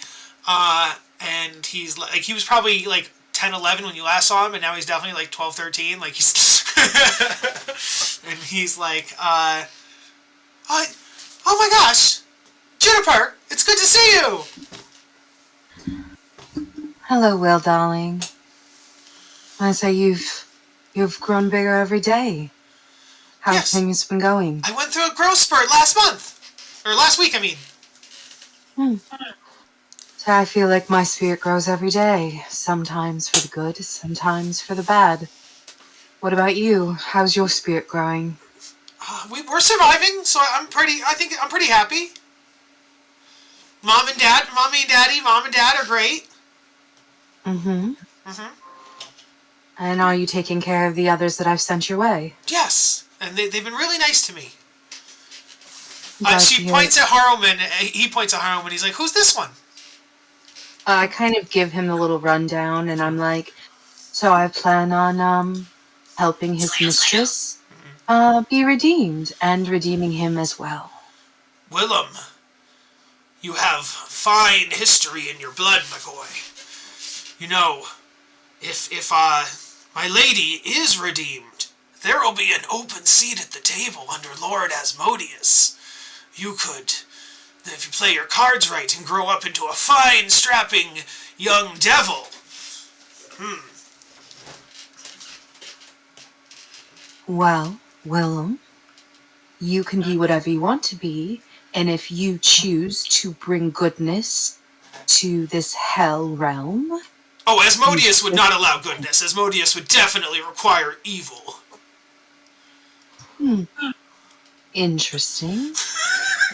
She kind of raises an eyebrow at Willem, and she says, "Again, your choice, but kind of suggest you pray to Ilmater about that one, little brother." And she kind of giggles. Any response? He goes, when I sleep, I hear two voices in my head sometimes. It's weird. Is that normal? Do most people hear voices when they sleep?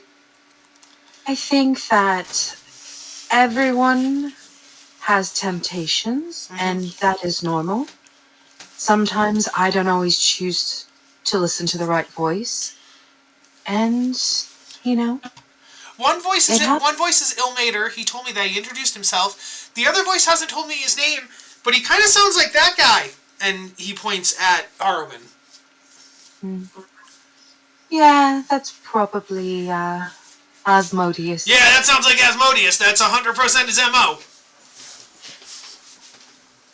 They both fight for room in your head. It's up to you to decide whom you believe to best serve. Would you like to follow someone who causes pain and horror to other people? Or someone who protects others and sees the good in people? I mean, that's way over my head right now. I just want to play with my toys. Yes. Then you should do that. Make that decision when you grow older. Like a month from now or whatever. I don't know how fast I'm growing. Fair enough. Speaking of, she whips out a little figurine that she's whittled, and it's a little figurine of a child, and it's similar to Willem, but a little bit different. And it's a little child with a tail. Willem does now have a tail, but she tried to make it because she doesn't know anyone like him. Yeah, it's figurative. It's literally a figure that's figurative. So, he wouldn't feel so alone, like he wasn't younger. And I was like, I've started to make others kind of similar to you, so that you would have something to play with. It might be a little childish now, but I was thinking of you. Yeah, I'll call him AJ. Asmodeus Jr. Sounds great. And maybe when I'm on the road, I'll make you a little IJ. Okay. Go have fun. He runs off. Alright, so as the party heads on to the next destination, so as Juniper leaves, and the party... She looks at Harrowman, and then she's like, stop trying to tempt my brother's soul, you piece of shit. And then she just kind of smacks him with her flail, but not enough to give him damage, just enough to give him pain. Yeah. And she's like, I was not tempting his soul. I was merely saying that Asmodeus will be tempting his soul. The training yard. Okay. Just let me slap once. Yes. Just once. So yes, you go to the training yard and beat the crap out of Harrowman, which is actually perfect because the party is headed north, and that means that as Juniper's done in the training yard, she will also be heading northeast. The party's heading towards the Maiden's Rest. Here's what you see. You see an odd sight. There is a bunch of commotion. There's almost a parade or something going on. Yes.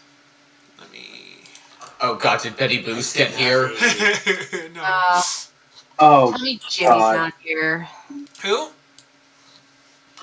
Jimmy? Oh, no. You see a bunch of robots in the streets. Cool. The Elturel people are kind of scared to come out, but a couple of them come out. There is a robot elephant, a robot man, some regular Warforged wearing costumes and things like that. This guy seems to be leading the parade. Sachi, you recognize these people. You know these people from your checkered past. This one here is an old rival. His name is Click-Along Cassidy. And the group is the Gizmo Gang.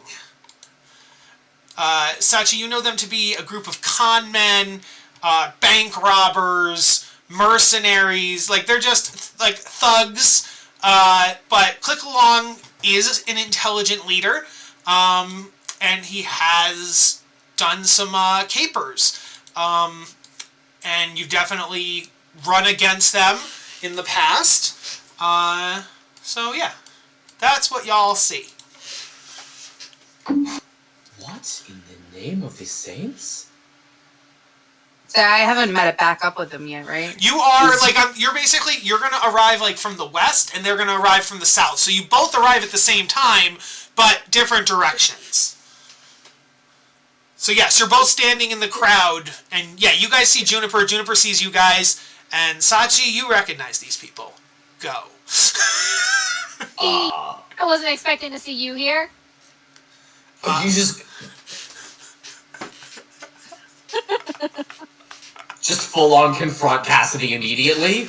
Yeah. You got a lot of nerve being alive! Yeah, he looks over and he literally goes like, click, click, boom! And a little timer inside him goes off. And he's like, hey, yeah, you shouldn't be here. We came here, we're doing this job, get out of town. On job right now. I got a bigger job. It's way more important. You guys then notice in the back, behind the elephant, are these two. Uh-oh. Sachi, that's fucking you. That is Sachi and Soleil, pre-demon Sachi, walking in the back of the parade behind the elephant. How does that work out? That's a good goddamn question. You got a clone? I mean, it's definitely not a clone. That one's way younger than me, and also only has one tail. But that's definitely Soleil. You also recognize Soleil. That part's a little weird. You got a twin? No, Can I just check? Yeah, click along would be like, hey, wait a second. What? And he's like, that's weird. I don't know how that happened. Yeah. Sachi, do you know these people? I know Click. We go way back.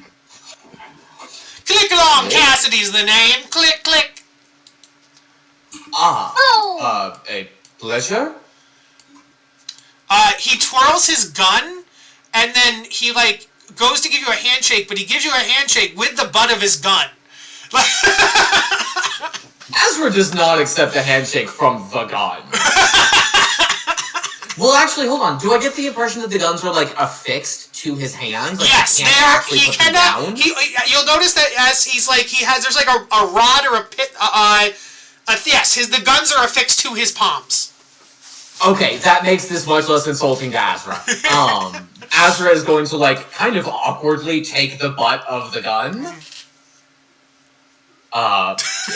Pleasure to make your acquaintance. Click, click, boom! Is that just a thing? That's a thing, yeah. He looks at Sachi, is that just a thing? Yeah, that's just the thing he does. Oh, okay.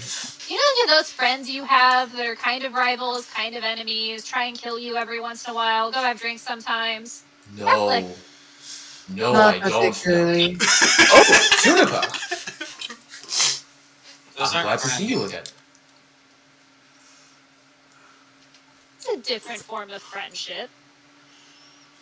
Generally, we call them enemies.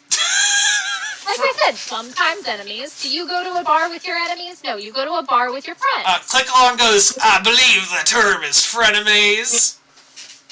Yeah, what he said. I don't think that is a word. Hey, Click, how long have, those two been around here? That's the weird part. There definitely shouldn't be two of you. Nope, there definitely shouldn't be. no, I am the only no. one that exists. I'm thinking you're not real, though, because you definitely No, don't... I'm- You look different, and that one looks like you. And, so we knew we had this gig going, and Soleil and Sachi, decided to help us, run this con. I'm sorry, you Anyone are wanna running... ask what this con is? Sorry. He said that He definitely... Sorry, let me run a stealth, because he would whisper con to you. Let me do that. Yeah, he got a 14, so people want to try to whisper, do perception. But he goes, we're running this parade and goodwill of fortune. And then he whispers, we're running this con to Sachi. Why were you so mad about me being here and getting in the way if I'm already a part of the con? Because now I'm thinking that one of you's not the real... One of you's not the real yous, and that's gonna cause some issues. So... Now that's throwing some muck into my gears. I mean, My passive perception is 18. Could I have heard that? You hear the word con by itself. You don't hear the whole sentence. You just hear the word con. You also probably hear Sachi say conversation. not deception-y. I mean, I can always go kill her, I guess, but she's so cute. What? I was so cute when I was younger. Happening? We're gonna be in trouble. Is there a chance it's a time travel thing? Maybe you're you're future Sachi and this is current or past Sachi? I don't think the soul cycle involves time travel. I don't know what the soul cycle is. That seems that's not in my programming. I think Aries had a good idea earlier about detecting fiends. I'd love to pop a divine sense. Yeah. None of these things are fiends. They are all humanoids.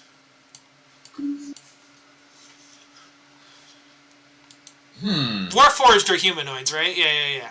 Warforged are constructs, but I think they're counted as both. Okay. Because charm person works on a warforged. Yeah. I don't know. I mean, to be fair, I literally just woke up 2 days ago. Oh, well that's the solution right there. She's been with us for a month. So, she must be the real one. And he pulls his gun and he's like, who the fuck are you? Ask me a question, we'll find out. What was the con that we pulled at the Steeple Church in Cholt? Oh, that's easy. We were pulling off the holy water as some sort of poison. But that was covered in the news, so anybody could know that.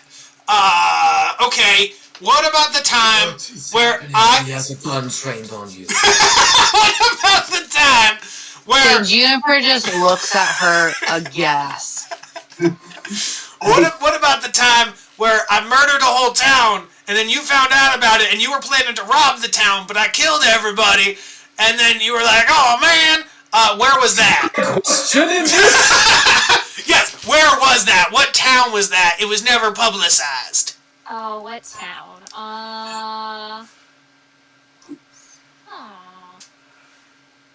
There's so much murder all the time. I don't like how long you was taking. All the murder. I don't like how long you was taking, fake Sachi.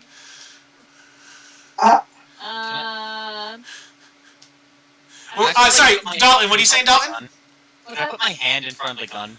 You can. He then just takes his other gun and he also points it at Sachi. I will do that as well. I'm just please stop. He points down to his belly button and he's like, I got a cannon there too, and I got another one a little lower. So I got 4. I'm packing 4. Can I stun this man? I want to stun this man. I don't want these to turn into a fight. Not in the streets of Elturel. I don't know. Out of character, Kyle, am I supposed to be rolling something, or do I just improv a name? Yeah, you 100% improv a name, and then he'll roll and see if you're correct, kind of a thing. Okay. Their fantasy medieval towns just put 2 nouns together. Yeah, or just make up gobbledygook. Yeah. The name of the town was Gobbledygook. Sorry, what? Adela. Adela? Maybe. Yeah. All right, and he does. All right. He holsters his 2 guns, and his belly button stops glowing because it was charging. And he goes, and you hear a click from inside his pants. And he goes, all right. What is happening? And he goes, alrighty, we gotta figure this here out. We got 2 Sachis. Her all these questions? What? Did you ask her all these questions? Well, not, but she's been with us for a month longer than you've been awake. Then if you didn't know there were 2 Sachis. Yeah, I didn't know. So he calls over fake Sachi. You think is fake Sachi, to him is real Sachi. Soleil comes over, and Soleil sees you, and he goes, "Ah, babe, I didn't know you had a twin sister." I don't know how I feel about Joseph. How do you feel about Country Soleil? This is Kyle's game. He gets to do what he wants. Oh no, he talked like this. He's like. Kyle's impression of a smooth guy is horrifying. I can see the just despair. I mean, you give me pre-established characters, I'm gonna fuck with them. Hey, you know what? This is 100% on Shannon. This is not on you, Kyle. You play this character however you want. He was either gonna be the Fonzie, or he was gonna be like something else, and he ended up being this. This is what Kyle thinks is a cool guy. No, it's a fun. It's a stereotype. Fonzie is the stereotypical cool guy. Yeah, okay. So technically, in this campaign, Soleil is my character because it's background info. So I will say a little bit of background is Soleil is more like a wisecracking like Brooklyn type guy. Oh, I can do like a Brooklyn Joey. That sounds a little more. Like Joey's a hot. Joey Wheeler. Joey of this. I am of the opinion that Kyle can't even do whatever he wants. Joey Wheeler. I mean, it is Kyle Kane, but it is also my character. Oh no, I like that. Soleil Wheeler, been wheeling and dealing. I got this. I like Joey. Fuck yeah, let's do it. In reality, he didn't need not have. Brooklyn Rage. Thank you so much for getting it. Alright, as cool as this is, and I'm really excited to see you again, I still also kind of think that you're fake because I'm pretty sure she's fake. Because there's only one of me. I'm one of a kind. Are you insisting that you's also Sachi? Duh. There can't be two of yous. I mean, duplication is the thing. I will say Aries asked a question. Oh yeah, 100. Okay, on the other Sachi. Okay, I like this. The other Sachi would be like, I don't know how I'm gonna play other Sachi. This is the problem entirely of your own device. I understand it 100%. Because this is a fake Sachi, well, you don't know it's a fake Sachi, but like if it is, then I can kind of do whatever the fuck I want because she's not real. And so, she would just be like, I don't know what's going on here. I'm Sachi. I've been with Soleil for how long have you known Soleil for? Years? Decades?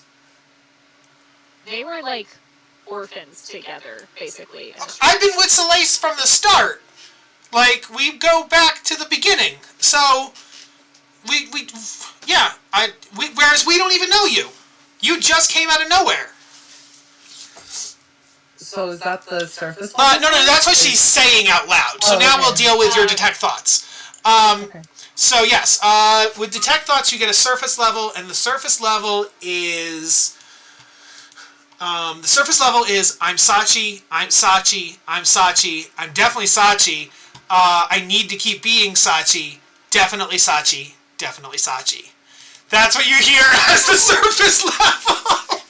Okay, Aries is gonna... So, I know it's based off of the questions that are asked. So, Aries is gonna be like, who are you? What are you hiding? And then she's gonna do a deeper dive so she can get this. Double is a dud. Alright, give me a... It's a wisdom save on her part, right? What's your DC?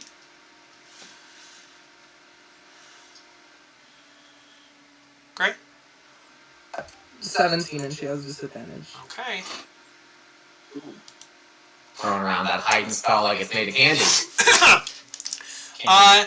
So she fails, and you hear in her head, in order for this con to work, I have to be Sachi, and I have to get these people to believe that I'm her. How do I do that? I already have Soleil believing it. I need to get rid of this new Sachi so I can be the Sachi. That's what you get on your detect thoughts. On that, I would probably... It's a humanoid, it's a person, right? Yeah, it's a person, yep. I will cast Hold Person on it. Okay. Soleil kind of senses that because Soleil was like in the picture having her arm around her, and he feels like that the position changes, and he goes, "Hey, what are you doing to my girl? What? This is a good question, Aries. What are you doing?" Aries just hoots, and then she's like, "Oh wait, I can't. Nobody understands you." Okay. Just keep Helm of comprehend language is literally, just do that. Is Hootcake still with me? Yeah, Hootcake is with you. Wait, wouldn't Hootcake be able to tell what Aries is saying? Hootcake understands it, and then you can understand Hootcake. So yes, Hootcake can translate for you. Yes. Okay, I would say in Hoots, she's conning the con artist. She's not the real Sachi. I'm talking about the fake one, of course. And yeah. Click along goes, and I think you mean the fake one that's with you, right? That's the fake one. Aries shakes her head. I look at the fake Sachi and I'm going to try to cast Dispel Magic. Okay.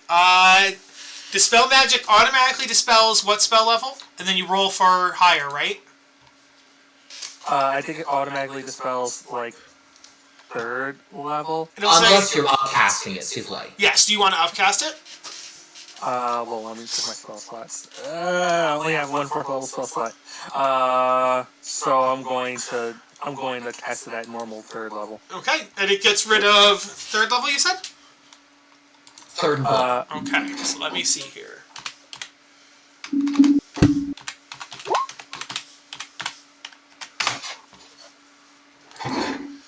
Then, for anything higher, it's a DC check. This is just a 2nd level spell. So I'm going to use the token for Soleil still. So I just made it smaller because it's just Soleil. So Soleil is still there, but standing next to Soleil now is this other person who looks like this. And she's full on a Warforged Kitsune. She actually looks polar as fuck. Would hit it. I'm sorry, Sachi, but your doppelganger looks super cool. I mean, also Sachi thinks her doppelganger looks really cool. Definitely hot. And 10 would bang. So Souffle dispels this magic, and Azra just looks over at Cassidy and says, "Clearly you are not a very good judge of character." It's also possible that you cast an alter self as opposed to dismissing an alter self, and you just understand that alter self as a spell affects only the caster, yes? Okay, disguise. He just starts naming other spells. He's like polymorph, disguise self. Like he starts naming other spells. To be fair, right now neither of us actually look like how we actually look. I know I'm arguing against myself on this, but also... You really shouldn't open your mouth. Hey! So now that she has seen it, I can respect the con. She starts... She's an awesome person to emulate. She steps away from Soleil, and Hold on, because she's hold person. Oh, she's held person, right? Held person. Yes, so she does not do that. Okay. She can make more saving throws at the end of each return to throw off the effect. Yes. But the DC remains 17, so good luck with that. She's gonna do that now. What was that? Is it wisdom? Wisdom 17? Is this hold person a wisdom save? Yes. Okay. So... I don't think Sachi's very wise. And she does have disadvantage. Well, this is fake Sachi, so it's different. No, she got a nat 1. And so... Not very good then. She'd go, "Listen, darlings, I mean no harm to you. I don't even know who you are. Except for," and she points over at Sachi and she goes, "I've heard of you. But I don't know who you others are. But let me go, and I think we can talk about this nice and square and fair, right?" But if my reputation precedes me, and imitation is the highest form of flattery. Exactly! No harm, no foul. Let me go and let's deal and talk. Let's negotiate, huh? No, I mean, we can deal and talk with you being held like that. It's not like it's hurting you. Well, does you have me over a barrel, and that doesn't seem like a very square place to start, now does it? If you've been me for a month, then you know that's how I roll.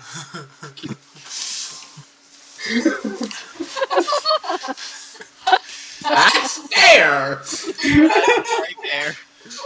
I probably should have counterspelled the whole person, but I wasn't. No, I'm just kidding. She doesn't have counterspell. She's kidding. It was a foolish mistake to not do that. So, why you borrowing my face?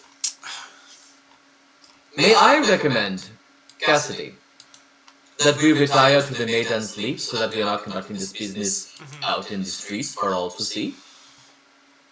It seems that you have some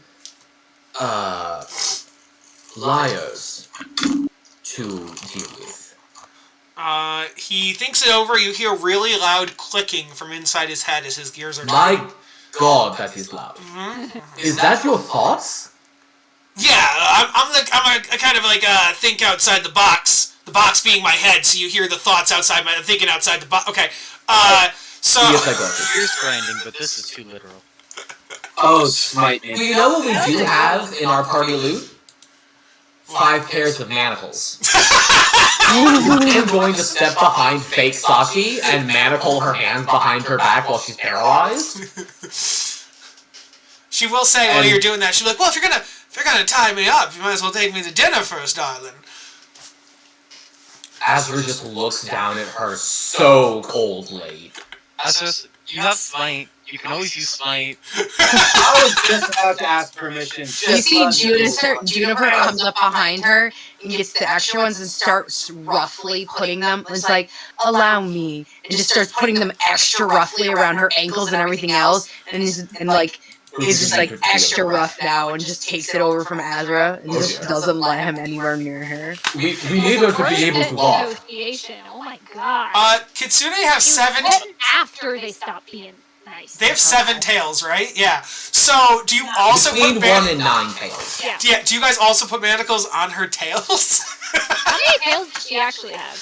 I'm gonna say 7, because I just made that up, so I'm gonna stick with it. Shit. Bullshit, I have 5. I'm better than you, darling. I think you need to understand that. Not gonna end well. Agree to disagree. Just one smite. That's all I'm asking for permission. She can do it. I can heal her if she doesn't. Striking a defenseless individual is reprehensible. We do that all the time. What are you talking about? No, we don't. Who does that? Do you do that? Yes, you. On the weekend. You literally killed whatever her face was when she could do nothing. Okay, this was after she had murdered someone, so this was not Don't be making me sad. There are extenuating circumstances. She was literally a fiend in service of Zariel. We are still in the streets. Can we take this into a building? You notice that the kids that have been watching the parade get sad as like the parade has stopped and like pulled to a halt. Okay, Backer, once we get into the building, you can smite her. Oh my God, I'm tired of looking. Yes, you guys walk towards the Maiden's Leap. On the way, she would go, "Well, I guess I'll introduce myself since you guys have me. You have me at a disadvantage." By the tail? Yes, as it were. I'm Destiny Prower. Congratulations. Anybody who wants to can roll a history check. Any relation to Miles? 100%. Thank you for asking it. Alright. That's just Yeah, what's up, Greg? You gotta be kidding me. Is it relating to Fae Fiend or Undead? No, it is not.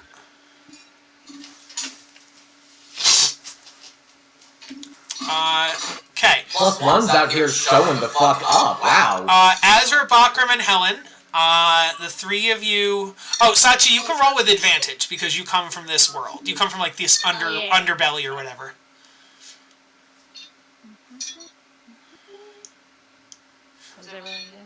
You have a background in crime doing. Okay, yes. I actually literally have a background in crime. Yes. My background is criminal. So Sachi, Helen, Bakram, and Azra, you've all heard about back in Faerun, a wanted criminal, con woman, widower. She would marry rich men and then they would die or disappear. She would go from town to town, rustle in feathers, and then the town would be penniless when she left.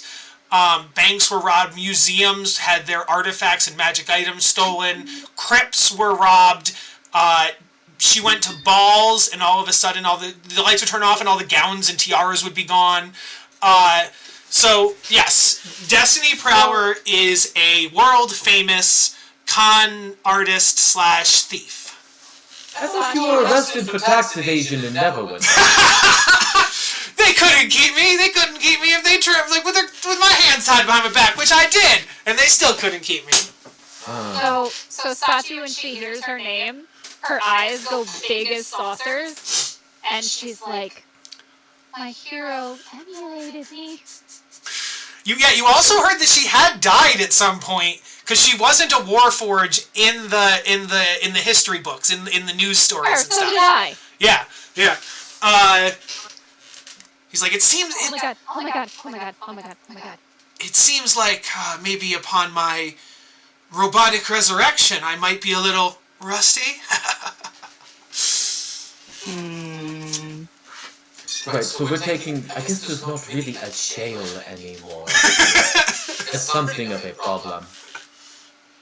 Impersonating somebody isn't technically an actual criminal offense. The incredible amount of theft, swindling, and maybe murder she has done over her life is... Are those still technically justifiable on a different plane?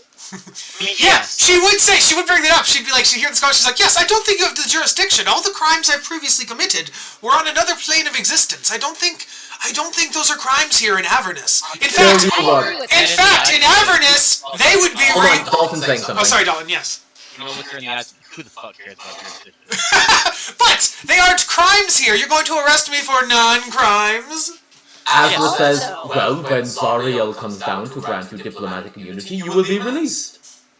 Or, alternatively, I could cash in on those prayers of revenge that, you've doubtedly lined up over the years. A lot of people want you hurt. She will... I like that. I like what he's thinking. I'm gonna pull Shannon. Hey, technically... Oh my! One second. Technically nothing. Hold up. Hi, Shannon. Hello. Hang on, I'm gonna go back and say words real quick. Oh, okay, sorry. Hang on, I haven't been pulled yet. I had words to say. Yeah. Well, I think the idea was that while you were saying the words, you got a message in your head, so that was... But yes, you can finish your sentence, yes. So technically, as somebody who has also died, when you die, all of your crimes are definitely erased. I mean... I don't think that is the case. It's not the case. Where is it written? Where is this rule? I mean, if you would prefer, we can kill you again, and we can figure it out.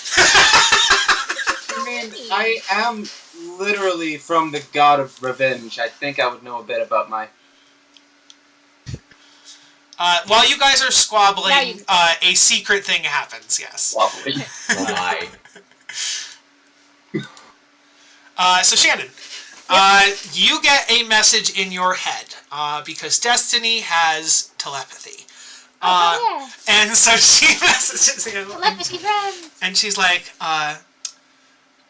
listen, dear, you're right. I did impersonate you because I've heard tales of what you could do, and Soleil seemed like a good partner to work with, but yes, what are you doing with these goody two-shoes?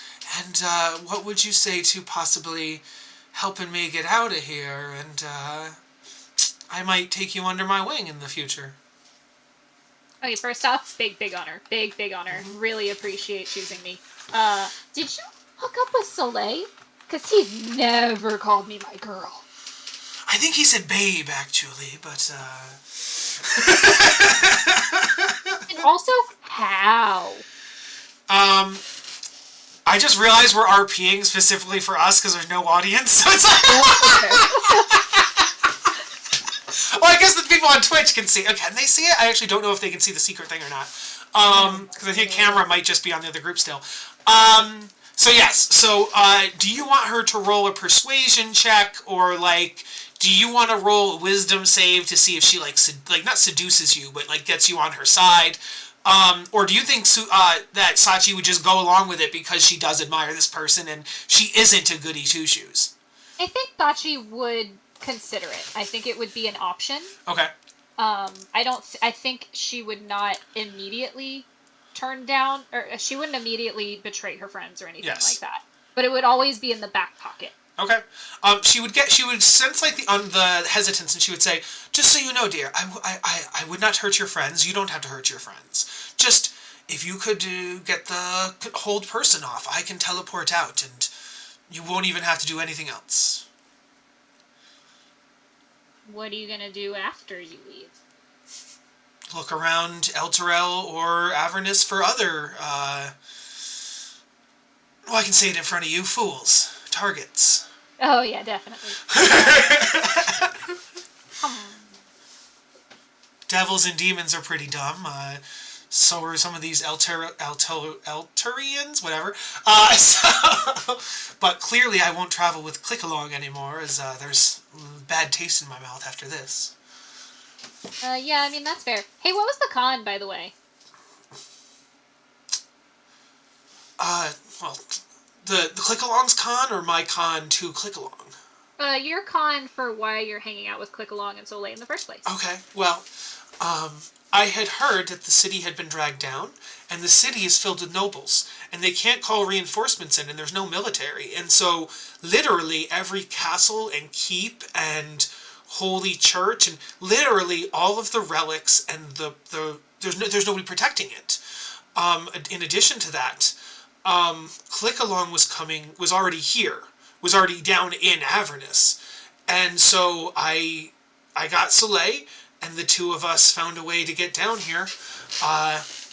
Had to make some infernal agreements, but I made them under an assumed name, not mine, not yours, but a different name, so don't worry, no one's soul that we care about has been sold. Yeah, I've had enough of that to last me a lifetime right now. Yeah, but once I was down here, I figured there's a whole, and then if I can steal from Click-Along, he'll get the money for me, and then I just take it from him. That's a good plan. So while you think about it, we're going to rejoin the rest of the party. Yep. If you could just message me if there's a point where you decide to help her escape, let me know. Okay. Okay. Sounds good. Bye. Okay, thank God. Alright, sorry about that, guys. I attempted to punch Helen in the face. Helen just moves to the side. Also, yes, on the history check, she had a little brother named Miles. And so... okay. Yeah, so you guys go to the Maiden's Leap, Click-Along and his gang, you guys, with Soleil and Destiny. Yeah. So the owner of the bar originally looks up and he's like, we don't want no trouble. No trouble shall be had here. Of that, I assure you. Can you roll and As was in full paladin armor, so roll me a persuasion check. Yeah, absolutely. I give him advantage. Yeah, what do you say to give him advantage, Helen? Helen's just in the guy's head. It's like, I'll be able to tell if something happens. I think if you talk in his head, that's not a Yeah, you talk in his head and he's like, who's in my head? Who's in my head? Apologize. We have people among us who, and he looks directly at Helen, maybe don't understand how communication is done. Personal boundaries, y'all! You're entering my tavern, then you enter my... That is a 19 on persuasion. Yes. Yeah. Yes. Azra's also gonna slide him a gold coin. He goes... My apologies for indiscretion. Alright, yes. You guys now, all the patrons have fled. The bartender stays behind the bar. You guys have this bar to yourselves. Right. Why'd the patrons leave, if I may ask? Because 7 heavily armored people carrying a bound Kitsune robot just walked in? That's fair. That's fair. If I was in a bar and I saw that, I would get out.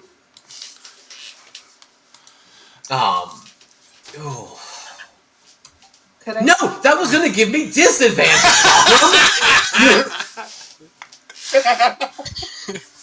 That's why I bit my tongue. Thank you. Normally, her first talking is telepathy, so that's just how she does things. Click along will say, alright now, y'all, what do we do, click, click, click. What do we do with this, this false fox? It seems to me that her most recent transgression is lying to you directly. As such, what would you like to do with her? Well, certainly she gets no portion of the haul from our parade and charitable, resources. So, we'll start. I'm sorry, portion of the were you charging money to witness the parade? There's donations. People throw coins at us, and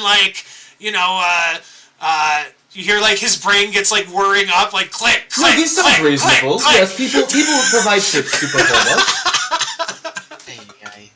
That's not even a con, though. That's just running a business. A con? Yeah, we are. What do you mean? A con? Con? What do you mean, Sachi? We are lawful good traders and. Be rolling deception. Yeah, he's gonna roll deception. Sachi, can you give him advantage on his deception? Oh, they're fine. I don't think it's gonna matter that much. Look, they cleared out the whole place. It's all just us now.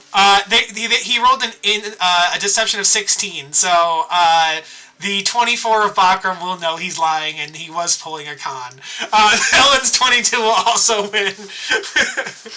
Oh, just so you know, Shannon, you are a circling orb. Oh, I got a nat 20, so... I've been trying to fix it. Okay. Juniper, you know this whole group is, up to no good. Not just Click Along, but, his whole band, yeah. Also, Shannon, to fix it, I think you need to leave, call, and rejoin. Probably, yeah. Don't mean to be blunt, but you are 10 pounds of bullshit in a 5-pound bag. He is made of metal. What are you talking about? Not everything is literal. I don't shit. I don't piss. I don't shit. I don't vomit. I wasn't fascinating. No waste products whatsoever. No, I am the most efficient Remarkable. being. Yeah. I will smite you, then myself, if this conversation continues where it's going. Anyway. Wait, you can smite yourself? I'm tempted to. I didn't even know you could do that. It's not generally practiced, but there are several members of Paladin orders who practice self-flagellation, utilizing the divine powers. We don't talk about them very much. Huh. Paladins are weird. I'll pretend not to take... I forgot the word, never mind. Offense?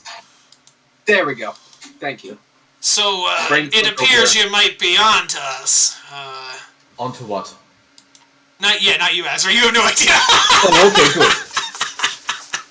But no, they're con artists. They're lying through their non-teeth. I mean, I think robots have teeth. He doesn't teeth, so he might not have teeth. I mean, mechanical teeth are still teeth. But he doesn't eat, so he doesn't have a reason to have teeth. Oral orifice. You guys are the worst at this. Why does it even matter? I guess he could have teeth behind if there is an opening there, but yeah. Horrifying. I don't like that he has teeth. I imagine it's more like an Optimus Prime situation where there's no mouth there. Yeah. Yeah, I think it just lights up behind the little break there. Yeah. Listen, we're not gonna hurt you. We're not gonna hurt anybody. We're not like devils or demons. We're not evil. But we gotta get by. And so. Business is what it is. Business. It's just business. Business is business. Business is booming. What are you doing? Or that won't be the only thing that's booming. Why do you guys care? Yeah. I mean, you guys work with Sachi, and Sachi's a con artist. Sachi works with us. There's a different way. That's very different. That is very And I just kind of don't like people lying to my face. Or mask. It's head up toe. I'm very confused. You are a group of con artists who have found your way into the first layer of hell to steal from people who have lost everything. So, where they belong. So we died. We died as a group. We died, and we all came to Avernus. And much like that bardic play, The Flintstone, it's a living. So these are all people in their afterlife, and none of them registered as celestial or fae, or fiend. They are still warforged while they're here. They are not undead. They are not fiends. Something about them has brought them here just as warforged. Azra is philosophically fascinated by the implications of this. Yeah. I don't think we have time to unravel all the psychological and philosophical underpinnings of this situation. Have you heard of Robin Good? What? Steals from the rich, or gives to the rich, or steals from the rich, gives to the poor. One or the other. Robin Good. I do not believe I know of this fable. No. No. Okay. So there's still nobles here. We can take money from the nobles, and they're not going to miss it. We're not taking from the average folk. I mean, if they choose to throw coins at the parade, we're going to take it. But we're not stealing from poor. We're not taking their food. We're only taking from nobles, and we're taking from So things of that nature. Azra, I'd like to point out that you are nodding along to him stealing from your princess. Azra's hilarious. There's a museum here. We might take stuff from the museum. It's just sitting there. Nobody cares about the museum. Problems now. Wait, now, so there wasn't a problem from him saying, "Hey, I'm going to steal from your princess." This is the nobility of Eltera, not the embassy. Those are the same thing. They are very much not the same thing. There is no wealth held in the embassy. That's true. There is no wealth in the embassy. Guards and shit for. If the guard, it's okay. So look, it's kind of like, it's like a test. Like, to know if your security or guards are good enough to protect you and to protect your money. We steal a little of their gold now, it protects their fortune in the future. Thank you, Sachi. You're the only one who gets it. This doesn't sound right, but I don't know enough about theft to dispute it. Also, we have a license from the Thieves Guild. We are licensed con men. That's not good. That makes it worse for you. Well, no, because the government signed on to the thief. Like, we are an official Thieves Guild. Does Elturel have a Thieves Guild? Isn't that just Baldur's Gate who has a Thieves Guild? In this universe, why don't you give me a history check? Okay. I don't think I know enough about the surface. On your 18s, you know that the Baldur's Gate Guild is expanding to the bigger cities. And starting with their neighbors. So Elturel has a minor thieves guild. Waterdeep has a minor thieves guild. So it's expanding. Well, the Waterdeep thieves they can have fun with that. But. I think the issue is that Azra knows for a fact that, like, the Hell Riders of Elturel practically don't exist anymore. And there isn't much in the way of law enforcement going around the city. They're tasked with keeping track of the refugees in the High Hall. So unless we take vigilante justice into our own hands, we can't really do much about Cassidy right now. Sachi, can I have a perception check, please? Sure. Yes, I have tried unplugging it and plugging it back in.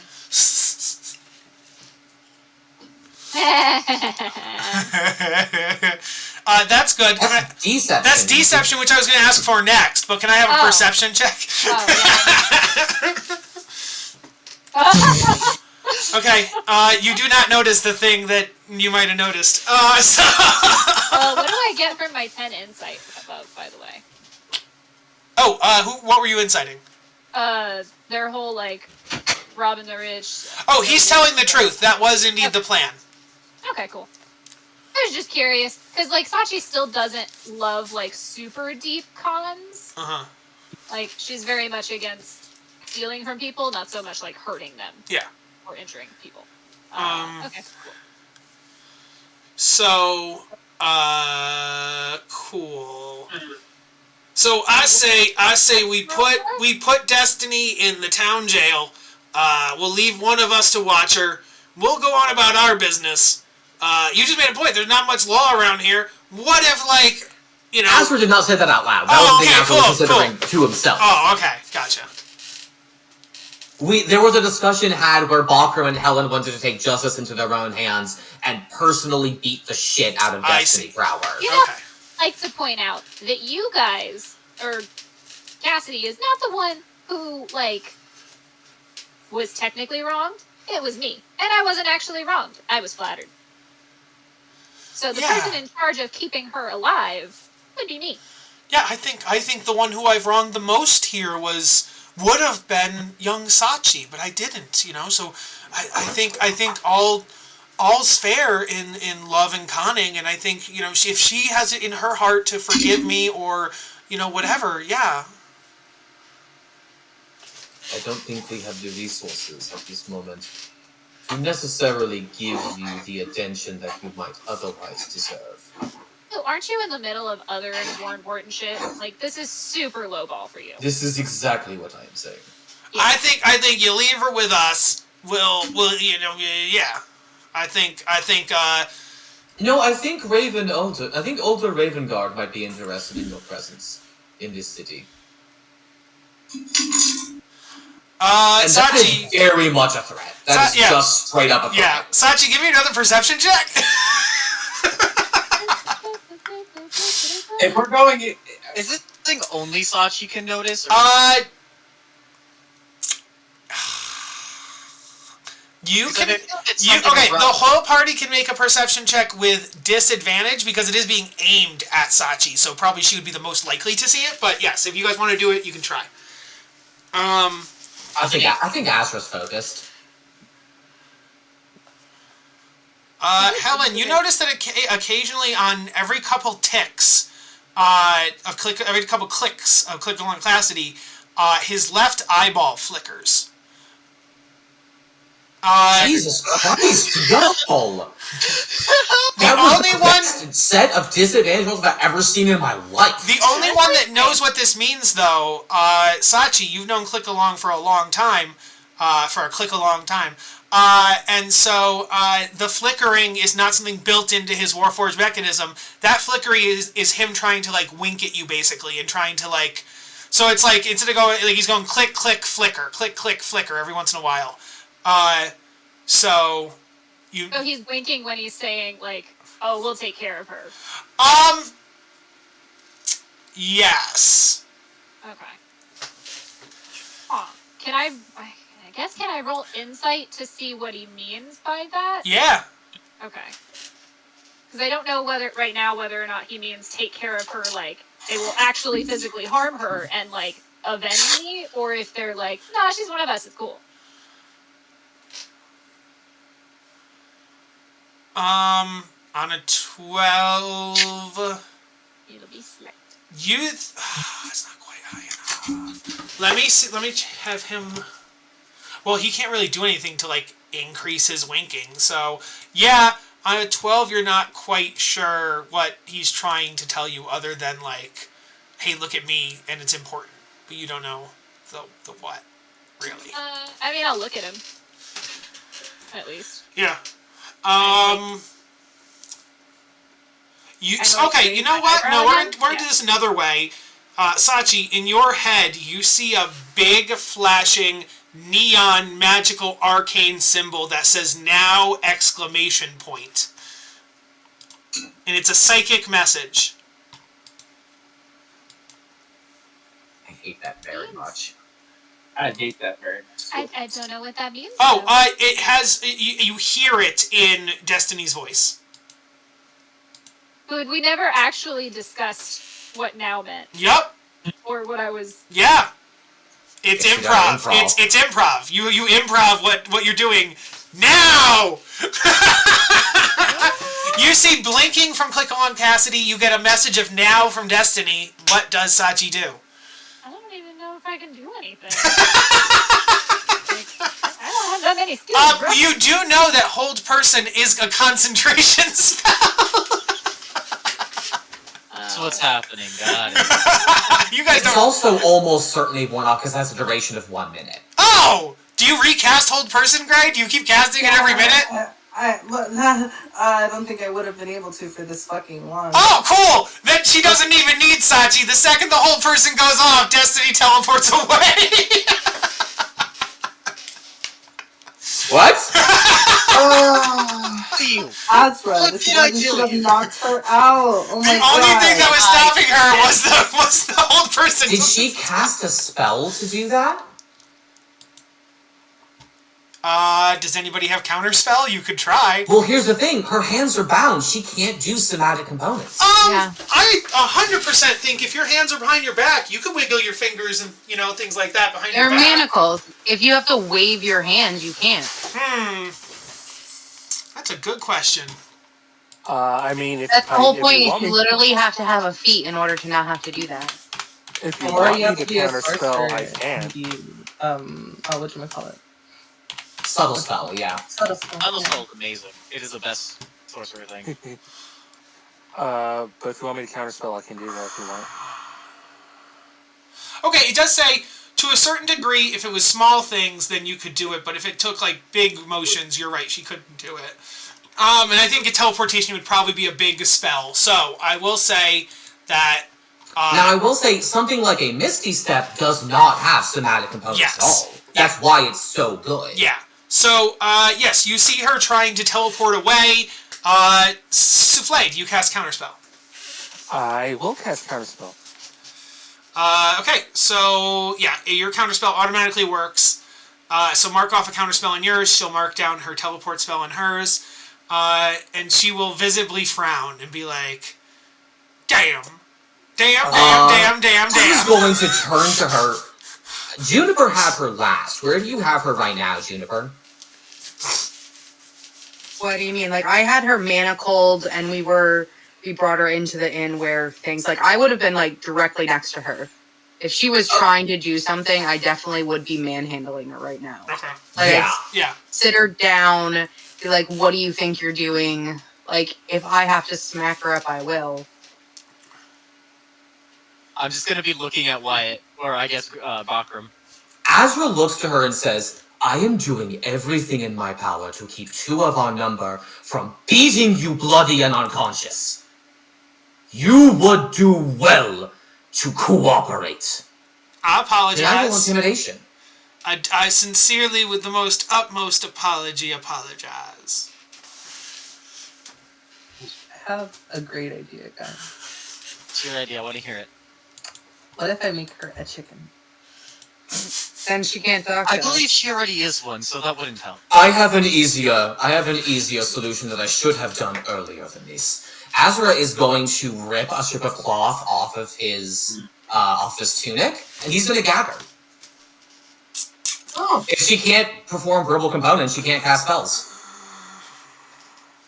Unless she's a sorcerer. Unless she has silent spell, but yes. Unless she has subtle spell, absolutely. But if she could do that, she would have. And she performed verbal and somatic components earlier, so we have to assume that she cannot do that. I won't even make it a secret at this point, because I don't want to go back and forth over and over again. She sends a message to Sachi that no one else hears, only Sachi hears it. And she's like, I'm really gonna need some help, dearie. They're getting rougher with me, and it sounds like they're gonna imprison me, and I really won't do well stuck in hell in prison. So if you could, please. Yeah, you were the one who fucked with the plan by trying to teleport away. I kind of thought that you would do something when I said now, and maybe you could cause a kerfuffle or a distraction while I got the hell out of Dodge. How cause distraction with that many people when they're entirely focused on you? Problem with improv is that you still need something to base it off of. Does anyone else... Oh, wait, no, never mind. That's in the head. Never mind. Yeah, it's all in the head. I have a question. 1 second. I just got something cast, and I need to look up what it does. Uh-oh. Who's casting the thing? Somebody messaged me a secret spell, so I just gotta see what it does. Oh my! Oh, it really wasn't a secret spell, because she ended up messaging me anyway. But you wanted to include more people in the message than she can include. Oh, yeah, this is true. So, yeah, so now the three of you are connected in a message. And so, oh God. Click Along will be like, alright, I see we're all here. You guys are in a mental, sitting around a table, in a conference room. The three of you are mentally, psychically. I'm gonna ask the question again. Yeah. Did Sachi cast a spell just now? No, it's a class feature. I do think we should get insight checks while they're all staring intently at each other for minutes. I have a question. Yeah. While they're all linked, do they hear the gears grinding intensely in their heads? Oh my god, we know that Click Along clicks really loudly when he thinks. Yes. Is he clicking really loudly right now? Click is clicking this whole time while he is being silent, yes. Juniper, I think we bring Destiny to Olga Ravengard right now. Put her in the custody of these people, make sure that she stays gagged the entire time so she cannot cast spells. Hey, Azra. Yes, Sachi. I'm calling in that favor. Lovely. So am I. What's yours? My favor is the negation of your favor. No, but I think she meant, how did you, her favor, I gave you 2 soul coins for a favor, Sachi. No, remember? That's fair, but that's not how favors work. You don't need It is. You know what? Out of kindness, I will hear what your favor is. Is it let Destiny go? Yes. There are so many easier and more interesting things that you could have me do as a favor. This is literally a person who is not even of your jurisdiction, and also just died and went to hell. Give her a break. For what it's worth, Thor will get his pound of flesh eventually. Let whoever is in charge of whatever law enforcement's here. You guys also have been trying to say this the whole time. You guys are in the middle of something far more important than this shit. And I would very much like to be done with it. Then go. Leave. We can all just leave. Yes, we're going to bring her to Olga Ravengard and then we are going to leave. Why do you get to decide that? I mean, we need to go back to him, right? Because I'm a goddamn cop, You are. I'm a fucking paladin / bodyguard. We are in hell. That's There is no legal jurisdiction here anymore. Which means you don't have legal jurisdiction here. It means... I'm not having this discussion. Juniper, can we please go and bring her to Olga? I am Sachi's mother! Destiny just yells, I am Sachi's mother. She's gagged. No, she's gagged. You guys hear! You guys hear! I don't know what happened. I'm gonna say Juniper would just kind of look at Sachi and be like, she's not whole person anymore, right? No, whole person's gone. She's literally just manacled, like physically, and gagged physically. It's all physical. I'm gonna say Juniper would just kind of grab her and be like, no, we're not in charge down here by the law, but we are in charge of doing what good we can when we come face to face with people who are hurting others. And you know what? I'll always follow my God. And then I just kind of like literally pick her up and throw her over my shoulder. You haven't hurt anybody. Do you throw like a kid that's stealing food off the street and throw them in jail? Oh, is she starving? No.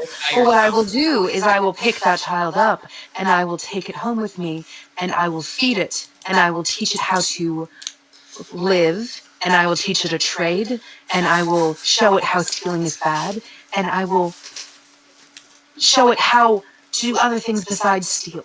Not everybody gets that choice. Well, guess what? If I see them, I will help them, and I will give them that choice. You have that choice.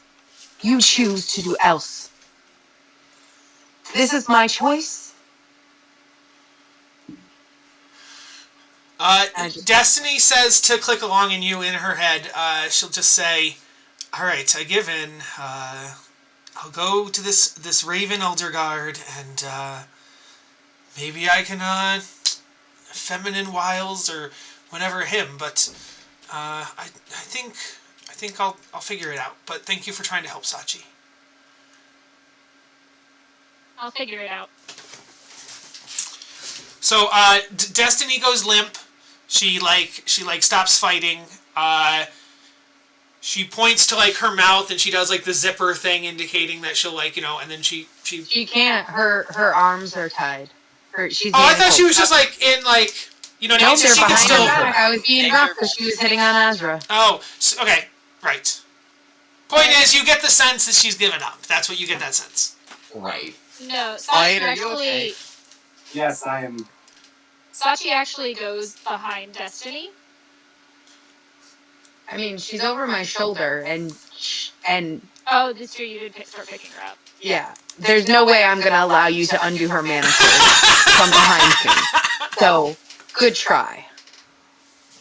Love the thought. Azra turns to Sachi and says, "These people are currently living through hell, Sachi. We cannot allow other disturbance. What are you doing while I'm speaking to you?" I'm looking at you directly, Sachi. Nat 20! She's still standing there, but you can't tell what her hands are doing. That's what I'll say. No, Yeah, I literally have her in my arms. Oh, 100%! Oh, yeah. Yeah. I'm not touching you or her. Yeah. I'm just... I think this is fair because her stealth was a nat 20, and as long as if she fails on any of the sleight of hands, though, you will catch her red-handed, 100%. Okay. Well, we had how many manacles did we have? We had all the manacles. We had 5 all over her. We had 5 manacles.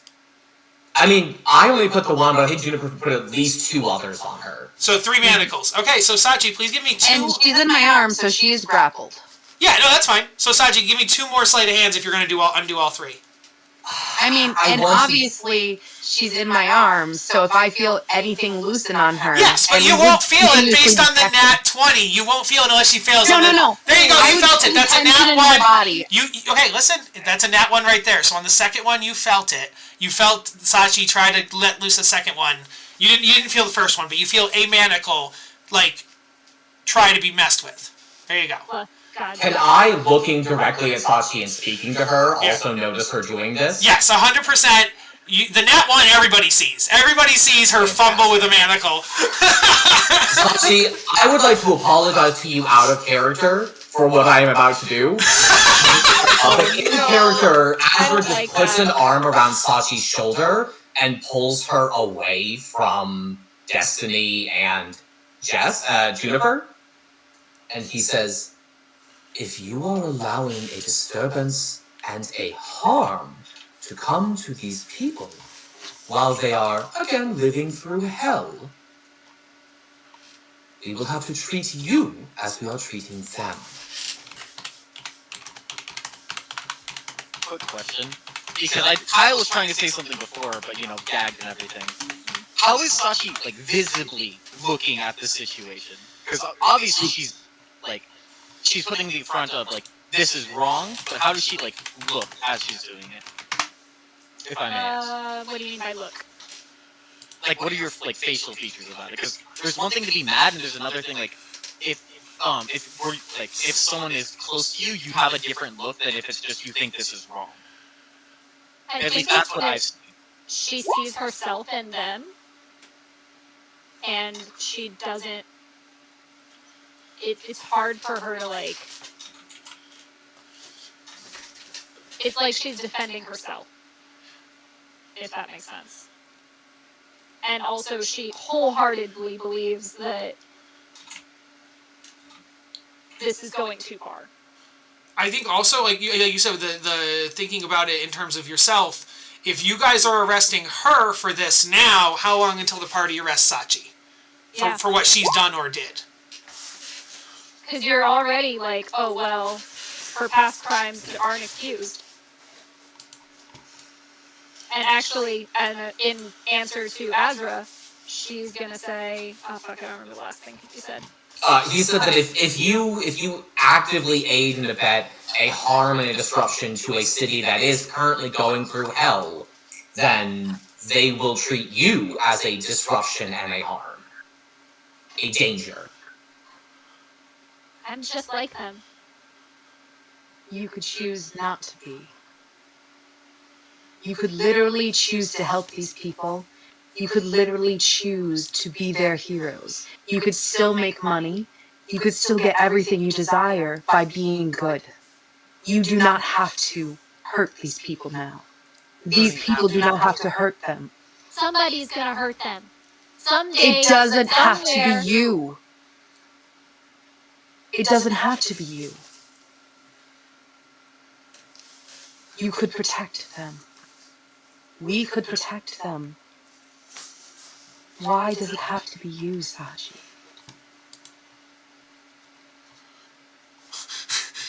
Aries. I will ask Shannon, Sachi, or I'll ask the player, Shannon, would you be okay if the party rolled persuasion to try to, either calm you down or bring you to the side of good or anything like that? Because obviously player versus player roles don't have to work, but would you be amenable to... Well, the issue here, if I may, Kyle, is that this isn't good versus evil. This is quite literally law versus chaos. Yeah. And, like, Sachi really wholeheartedly believes that they are going too far, and that this is... that they are wrong in this instance. Okay. So I don't know that... Then there's no amount of what they're saying that could persuade you. Okay. As well as the fact that we technically are not also in the right in this situation. Because we are going off of pure, like, conjecture. Currently, all we've seen is that she hates herself as Sachi, and that the robot man is very bad at not hiding the horrible crimes he's done. You aren't even like, you're only going after Destiny right now. Yeah. I would like to add, it seems like, I don't know what Helen and Bakram think about this. I don't know how they feel about it, but it seems like it's just Azra and Juniper, like, oh, let's take them and stuff, because that's, like, they're lawful and stuff, I believe. And I'm technically chaotic good. Azra is lawful neutral. Yeah. Like, he is just a cop. Uh-huh. I am true neutral, which is why I was going for the partially swayed bit, because Sachi looks very, very distressed. It seems I was just going on the things that she said, and literally the things that she was saying just sounded like so vile to me. Things that Sachi was saying, or Destiny? No, Destiny. Oh. And the issue with Azra is that these people are in literally the worst time that could possibly be imagined. To allow a criminal and a thief to run amongst their presence is something he could not abide. Well, there's a ton of them happening already. Well, yeah, I guess that would be my next question out of character. Is the party attempting to arrest Click Along and the Gizmo Gang as well? So the issue with that in Azra's mind is that, for one thing, Click Along has what looks like a 12-foot automaton and an elephant with him. Click Along is also willing to let Destiny go, and then Azra goes to Older and says, hey, you have these people in your city, here are their specific descriptions. We couldn't bring them all in, but here's what we could bring in. I'm not Azra, but my viewpoint on it right now, as Helen, is right now we know this person was trying to do something illegal and was disguising themselves, deceiving the people she was even working with. So, at the very least, something should be done. What that something is, I don't know. Okay. But Azra is going to say to Click Along, like, I think he said this before, but like, it would be wise of you to leave this city immediately, because Older Ravenguard and the Knights of Ilmater are about to know your description, and are about to be on the hunt for you. I mean, yeah, a con can't be had once, a con is for confidence, and I don't got confidence in this gig anymore. And it seems like not only were you conning people, but you were being conned. Yeah, that's... It seemed like you were about to get backstabbed, and it seemed like you were going to be conned by her again. Yeah, she definitely conned me too. Yep. Yeah, that's kind of how it works. Does anybody want to roll insight on that statement? Azra doesn't care. Azra is saying to Click Along, you can try your luck in Avernus, or you can get arrested. Juniper, on a nat 20, Click Along's lying. He knew that she wasn't Sachi the whole time, and he knew that she was Destiny the whole time. So, do with that what you will. Only Soleil was being conned. Oh. That does seem to be the case. Soleil's like... Wow. That tracks, because he wasn't super Interesting. What do you So they mean? really needed Wait, Soleil for do I have two girlfriends now? Or not girlfriends, do I have two girls who are my friends? Is that how this works? So did they really need Soleil for something? You don't know? I have an idea. We can come to an even ground. As I'm looking at Azra and Sachi, you tell us what you were deliberately tell us everything you were planning, and we'll let you go. What? That's We not... gain information on what they're planning, can defend against it if they plan to do so, and then Sachi doesn't get to see them get thrown into jail. I'll do They you... get to leave their lives, And both people are happy. I'll do you one better. He pauses for a moment. You hear the loudest click, and then a like it's a brain blast. Like he has an idea, and he goes, "I'll do you one better. We'll tell you what we had planned, and then we'll get the fuck out of Dodge, and we'll go rob some devils, and we'll go around Avernus, and then you don't care if we con devils. That's if you say we're evil, then it's just evil on evil. You know what I mean? We'll just go con some we don't gotta con these people. We'll go con them. Then you let Destiny go with us, and no harm, no mechanism failure or whatever. Yeah. No harm, no foul. Well, yeah, but like I was trying to do it like robot instead. You were making a robot pun. Yeah, it didn't work. It didn't work out real well. Do you agree? Yes or no? What do you guys think of that? I think that's fair. You could still let older Ivan guard. First of all, he was lying to us anyways, so why would I ever believe him? Roll an insight on that. It's simple. Oh, he meant it. He does not want to be caught or anything, and on the 13 he meant it. And we have 2 paladins. One of them will know Zone of Truth. Oh, you think? See, you say that. In character, she's believing one of you knows Zone of Truth. Yeah.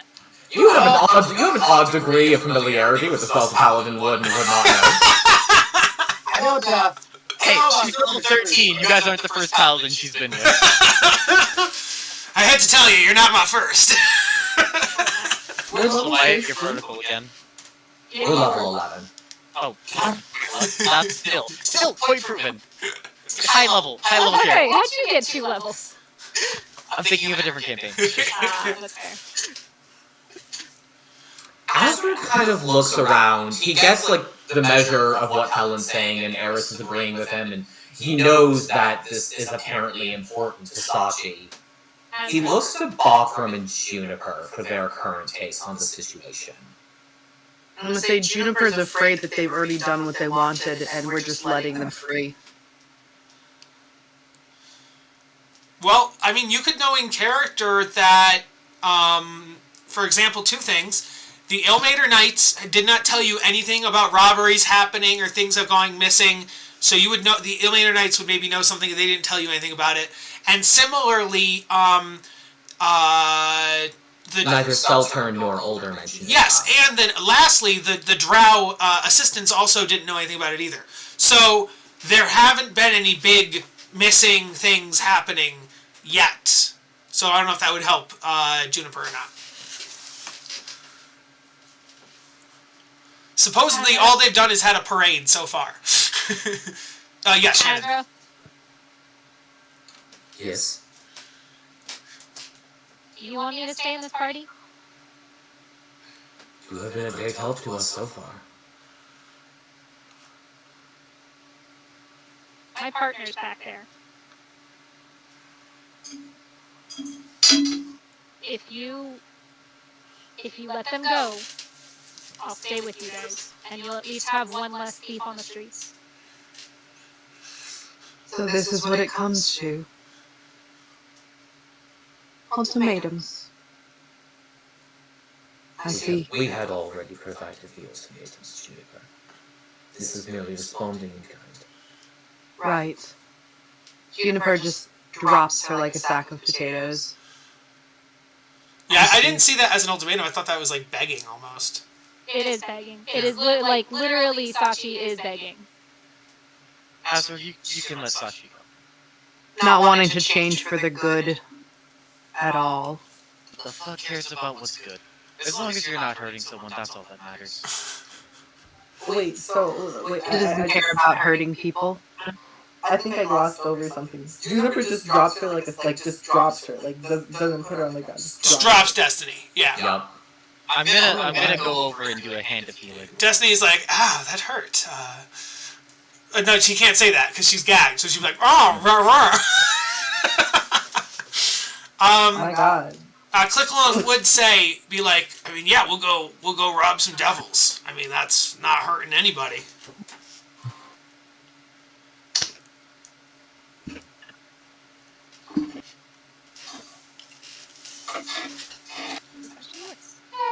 There you go, Shannon's back. Sachi, do you have a way of contacting this partner of yours? I mean, they are just outside.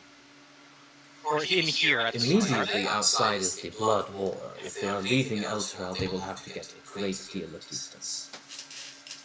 Aside from the trick I have with y'all, no, not really. Otherwise, I would have tried to before.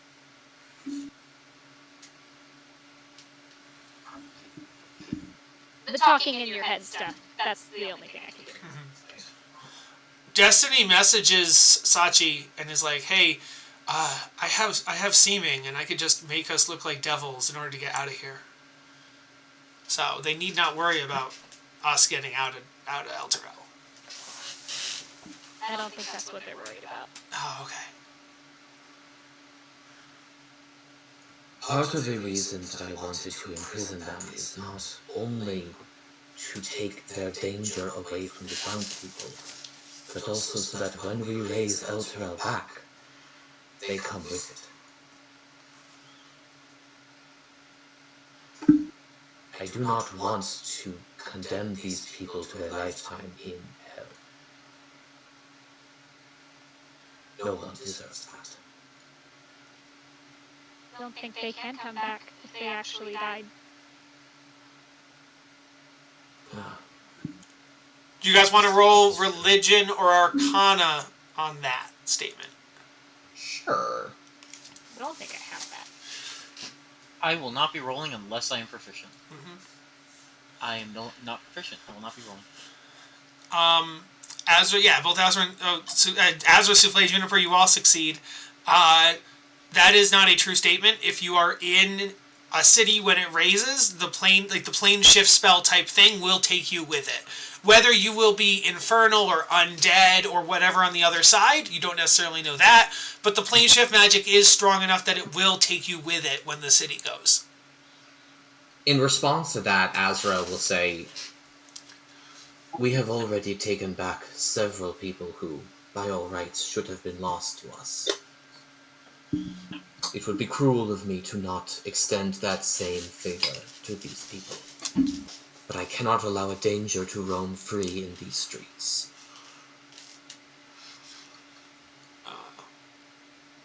What if we click on saying this? What if we scheduled a meeting place and we sent a person say a week from now or 2 weeks from now, we set a deadline, and we'll send an advocate and you send an advocate, and then if you're done with your mission, we'll go back to Elturel, and if you're not done with your mission, we'll stay around here, and or maybe we'll just stay in hell, maybe that could work.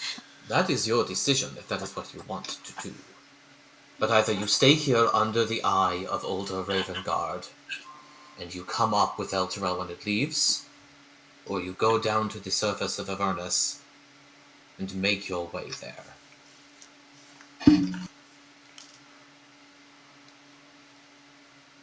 Also, Aries, real quick question.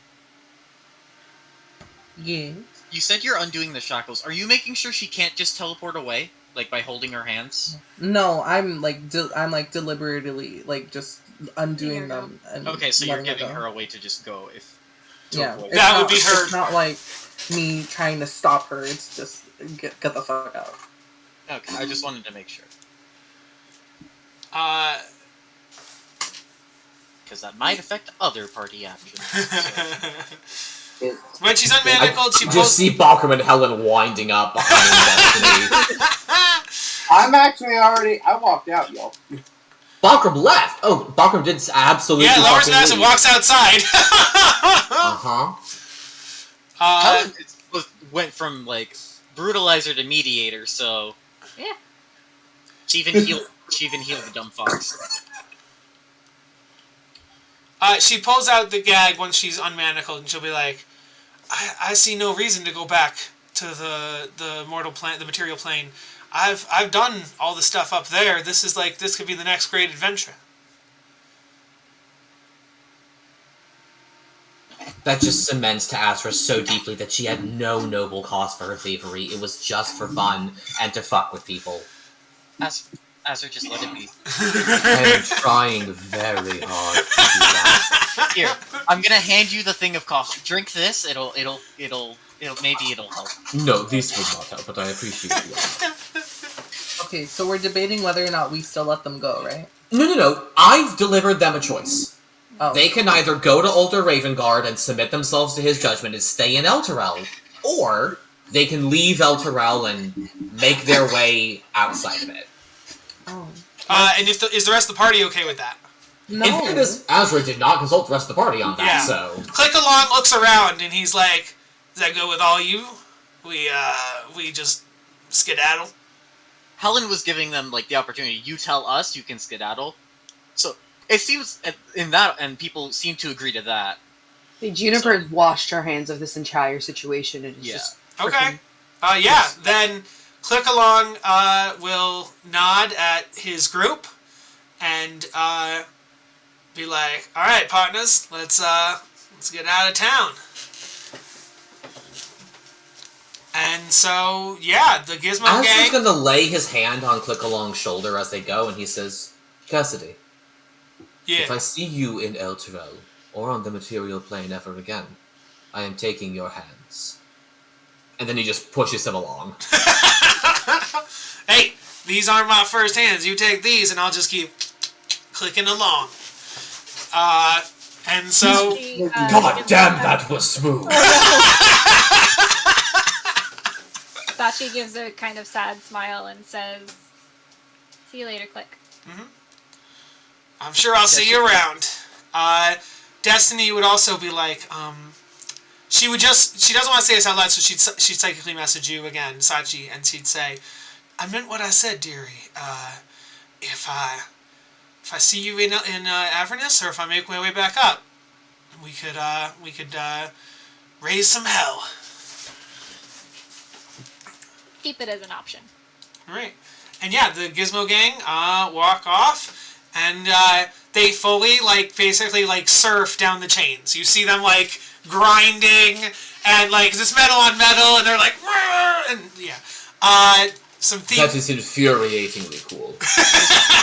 The elephant's ears are speakers. Rock music starts playing out of the elephant as they're going down the chain. And they're masked by both sides of the war and instantly murdered. As they go away, you notice Destiny cast a spell, and they all turn into devils as they ride down the chains. Is Soleil also with them? Soleil is going with them, yes. Okay. So she's probably gonna, walk up or hang back. Mm-hmm. Part of this deal was that I go with them. Alright. I'll see yous around. I mean, we've been through worse, we've been through thick, we've been through thin. I'm sure we'll see each other again, eh? Try not to get in too much trouble. I mean, I can't always bail you out. No such thing as too much trouble, now is there?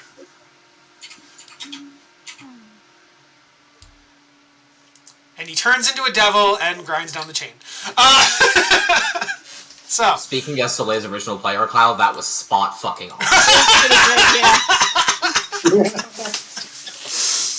Alright. Wait, JD was Soleil? Yes! Soleil's my character originally.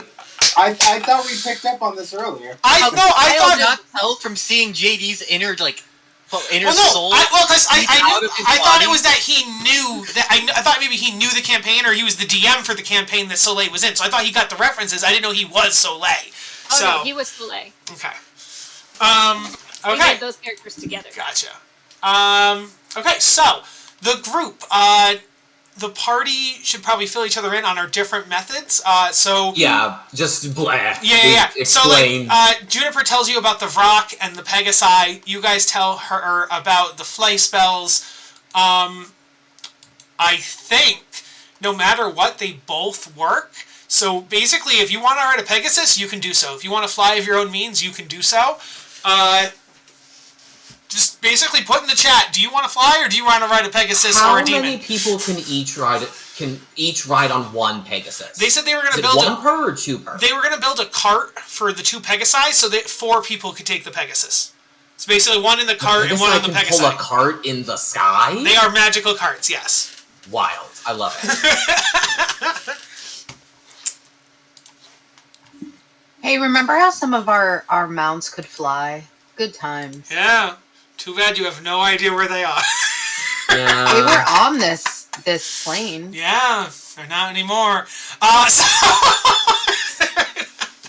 Which of us had mounts who could fly? I could. Really? Shit, okay. Another campaign where mounts just suddenly disappear. Oh, Shannon. I'm triggered. Yeah. So basically, you guys fly up to the companion, which I have another map. Honest to God, I love the idea of the Pegasi. I mean, I'm a sucker for Pegasi. All right. Did you have to say it that way, Jess? I don't like that. I don't like that at all. So 4 people and 1 person on a Vrock. So that's 5 of you. Oh, and then the other 2 can fly. So actually, yeah, if you all just want to do the Pegasi and the Vrock, 100%. Yeah. Okay. You got and Souffle and Aries just fly themselves up. Here is the companion. You guys have the rods. You do have to figure out like the order with which to put them in and where they go and stuff. So can I have the party please give me Arcana checks? Is it relating to fainting or undead? I don't know. No, actually. Well, that was almost. I would love to cast guidance on Souffle. Souffle, you rolled acrobatics. I don't even know how I did that. That's how well you are flying through the air, and you're not doing it very well. Actually, you're kind of just like. Oh shit, Azra, good job. Arcana, right? Yes. Mm-hmm. And you get to add a D4 to your Souffle. Okay. Well. And the D4. We're gonna blow up this thing. Nope. So, luckily, Aries and Azra were high enough. Aries and Azra realized that it's kind of like a pentagram. So you put 5 in to form a pentagram, but then you're like, oh, what do we do with these other 4? On the opposite side, exactly, you make a diamond out of the other 4. So you put those in as well. Oh, Aris, these runic sigils are obviously in the Faltazaran sequence, so we would need to place these in a cross-hatch pattern like so. Sure, yeah, whatever. I'm just making shapes, bitch. I don't know what you're talking about. It is... But your right is the worst part. Yeah. The companion starts to glow and crack and break jump off. open. And basically meteor shards start flying down towards Elturel. Oh shit, what? And we find out the companion was actually an egg and a giant dragon hatches. Fuck! You're very close to actually what's gonna happen. Oh shit. Okay, so first question before I reveal what's on the inside, is anybody doing anything from these meteors heading towards Elturel that could kill innocent people as the meteors are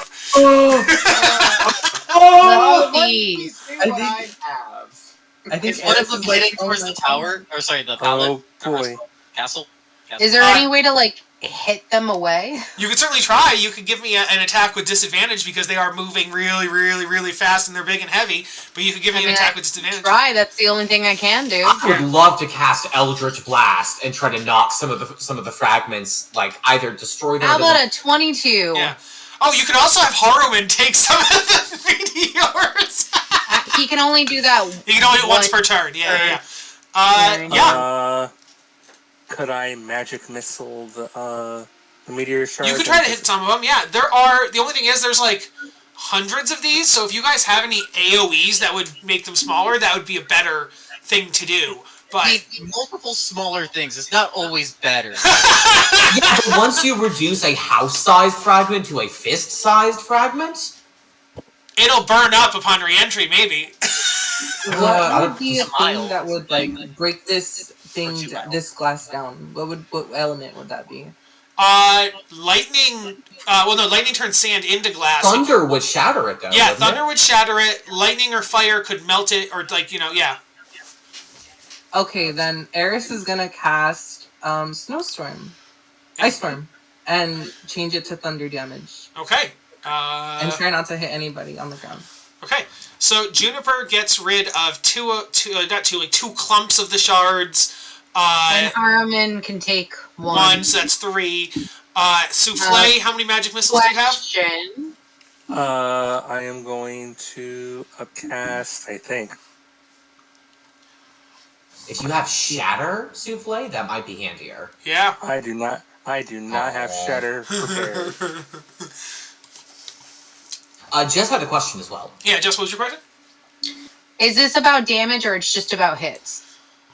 It's just about hits. They just need to... and that's why I said, like, if it's an AoE of 1 damage, but per, like, 100 square feet, that's going to do you, so.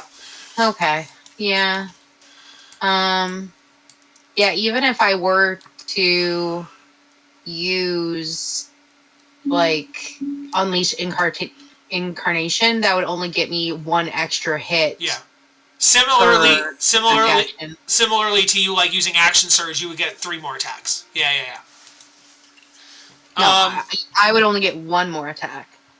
Because it's 1 extra attack per attack action. No, I only get 1 attack per attack action. Oh, you only get 1 attack per your attack action? Yes, you were doing it wrong on yours. No, sorry, I don't mean Unleash Incarnation, I mean Action Surge. Action Surge is a whole repeat of your attack action. Yeah, I'm not going to use that. Okay. I would actually, on second thought, I would like to use Gorgoth's Fireball. That is an excellent idea. Yes. The radius on Fireball is 20 radius, so 40 diameter. Let me double check that. Also, one thing that I meant to do, but we kept having other things to do, is that on the way here, Azra would have actually finally attuned to the Shield of the Hidden Lord, which she had not. It's a 20-foot radius sphere. You are correct. Okay. So that gets rid of a bunch of the chunks. Helen, these are missiles. Do you want to deflect any of the missiles? I mean, that's only if it's trying to hit me. I mean, you jump beneath them. Yeah, you can jump in front of one. That sounds incredibly dangerous. I mean, I could. I'd be reducing the damage. Yeah. Fuck it, sure. God, what? I'll go to the biggest one and just jump in front of it. In fairness, we have 2 miles. We have 2 miles to fall, so you have a lot of time to think of a thing to not die on the way down. I'll be fine. Not. And then I think we don't. Bakram and Sachi are the only 2 that don't have action so far. So what are Bakram and Sachi? So. I don't really have any big giant attacks or anything like that. I was just thinking about, like, using Eldritch Blast to help make the smaller shards even smaller. Okay, yeah, that's a good plan. And then Bakram? I also don't really have anything, like, at all, spell-wise. I mean, no, that wouldn't work.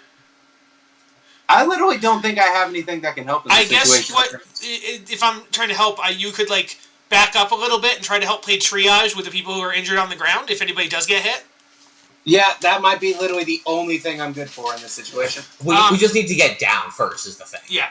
So as you guys hit these shards away, you get most of them. You see that maybe like 10 are left, but they seem to be going towards non-populated areas. The city's also already on fire, and so it looks like these 10 shards are heading towards on-fire buildings, and so you feel you got rid of most of them. And at the center of this... Is that fucking Zario? No. Okay. It is an angel. Excuse me? Mommy? Sorry. Mommy? Sorry. Mommy. It is a Palantir. If anybody knows what a Palantir is, if you don't, then give me... I know what a Palantir is in Lord of the Rings. Am I using the wrong word? Let me just double check real quick. A Palantir in Lord of the Rings is a crystal orb used for scrying. That's probably not what I'm thinking of. 1 second. Planetar! Planetar! Oh, fuck me! Oh, shit. Okay. So if anybody... need to roll religion to know what a planetar is? If you are a religious character, you already know what planetars are. If anybody who's a non-religious character would like to roll, you can roll religion to try to know what a planetar is. Question. I roleplay as a religious character, yet have no religious knowledge because I don't know why I didn't. You're going to have to roll for it. But you can have advantage because you are a religious character, quotation marks. There we go. There we go. That's how I feel about survival. I didn't think about putting it into me. I mean, I'm literally in a religious knight order, yet I have no religious... I only know about Ilmater, okay? Hey, Kyle, here's a quick question. Yeah. Are we falling? Or is there part of the command that we're still standing on? I mean, we're all on... You're on Pegasus, so it's fine. Oh! Okay, I thought we'd, gotten off onto the... You were flying around... I'm glad we didn't do the fly spell. I'm glad we did the Pegasi. You would be falling, yes. But yes. Dalton has a question. Yes. Is my Pegasus gonna try to catch me, or am I dying? Your Pegasus 100% swoops, and it flies faster than you're falling, and it catches you. I just wanted to make sure, because I would like to not die.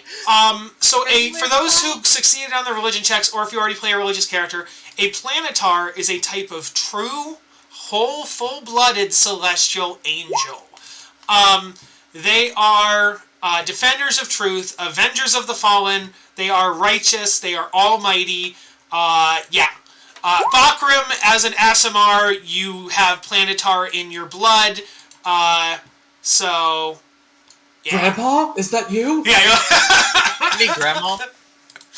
Planetars don't have gender. It might be a grandpa. Sorry, Grandma. Sorry, Grandma? Sorry. Mommy? Oh my God. Right. Grandmommy? Oh, no. Sorry, Mommy. So, you could be, but you don't have to be. Then I probably would be.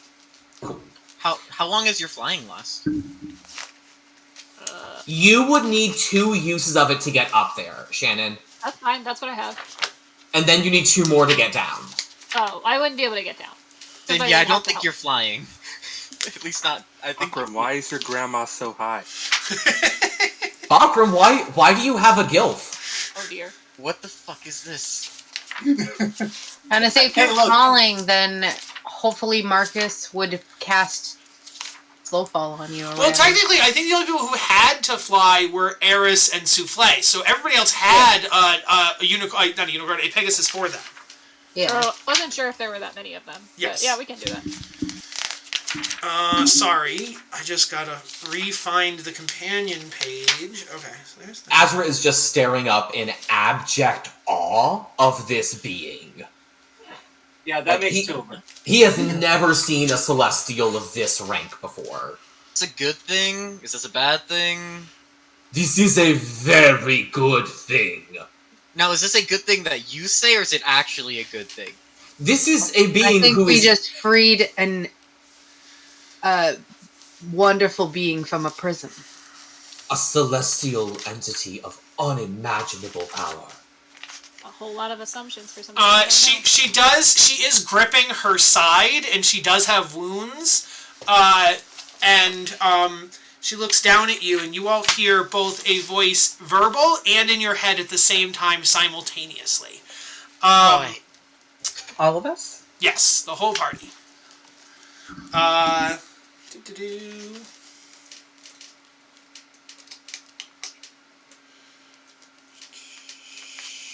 Okay. So she's like, "Hello, my children. You aren't my children, but you're all children comparatively to me. Thank you for the assist. I was trapped for a long time in the companion, and I was trapped even before that. Being of the light, we are honored to be in your presence. I'm gonna say, who trapped you in this companion has brought our city to the bowels of Avernus. We struggle to raise our city and to reconnect and I keep forgetting the word. Rectify? Resurrect? No. What is it? Redeem. Redeem. Oh, in reference to Zariel, not in reference to Elturel. Yeah. Redeem Our Lady and this miscreant who were stuck down here and corrupted as Harriman pops back into existence.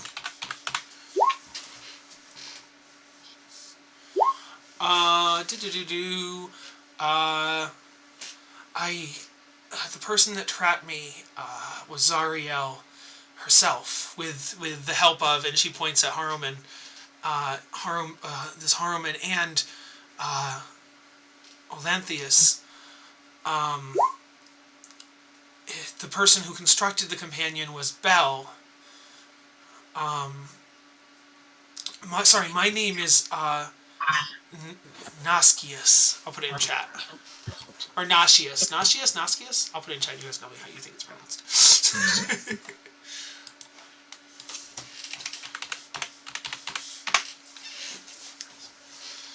Oh my god, their name is Nauseous. Nauseous? It might be nauseous. Azra will refer to her solely as your eminent brightness. Azra. Yes. It's a very you thing to do. I know. I can only be who I am. You wouldn't understand. Anytime they say that, Sachi, like, visibly gags. I'm gonna say, I am a follower of Ilmater, and I am glad that we were able to free you from this torturous prison of yours. And we seek to free everyone from this prison and redeem those redeemable. Of course. Is there anything we could do for you? You look injured. Yes. If you have a healer, right now I could use it, as I don't have any of my... I immediately shove Bakram. If you would allow us to join you on the surface of Elturel, so that we may perform our rituals as is appropriate. How big is a planet? I'm pretty sure a planetar is, like, humongous. They're pretty big. They're probably also shape changers, though? That's a good point. She can make her... Okay, even at their small form, they're still 9 feet tall. But yes. I mean, that's only large. It's fine. It's only a couple feet taller than a Goliath. If you would like a safe place, I would love for you to meet my parents. Oh my god. Oh my god! Ezra, like, looks over at Juniper as she invites this, like, otherworldly celestial being to go meet her mom and dad. Are you asking a god to meet your parents? She's not a god. This is blasphemous of you to say. Yes. I don't care. You really should, my friend. I am... sorry, you must be misinformed. I am an angel. Yes. Are you asking an angel to meet your parents? A servant of a god to meet other servants of God? Yes. Yeah, but they're not exactly the same. How's that? For reference, I don't even get to talk to these guys that much. I just want to point that out. Yeah, I imagine that Juniper pushing Bakram in front is just like pushing somebody who has a crush on someone else to like... God, no. God, no. No, she sees Bakram and she kneels down and she's like, little brother. I am. Yes. Ezra turns to Bakram because he knows this is now the best day of Bakram's life, and he's just like, revel in this. I mean, I can also help. Let's get down to the surface first. So that Juniper says in Celestial, this is Bakram. He is one of your people. He follows the god of revenge. As I said, I am a knight of Ilmater. My parents would love to meet you. I have a question. And assist you any way possible. Yeah. Yes, Gray. Does my crown tell me if there is a fiend nearby? Does your crown have that ability? It does. No. She is 100% a planetar. Okay. What if she's a... Oh my god, I trust her. If you say that out loud, Azra gives you, like, the most horrified look. I mean, there's not the darkness hand. You would notice that she does have like darkness in her hand, and she does actually have like what looks to be darkness powers, basically. So as she's going down, she actually sensed the fact that you were trying to use the crown to sense her. She senses that magic, and she'll look right at Aries, and she'll be like, "Worry not, little one. I am who I say I am. In fact, I can tell you more." And she summons like a ball of darkness in her hand, and she'll say, "While I'm celestial, my domain was darkness. You may know that. Do you know what Zariel was before she fell?" Happy know this. Her domain was light, as we are sisters.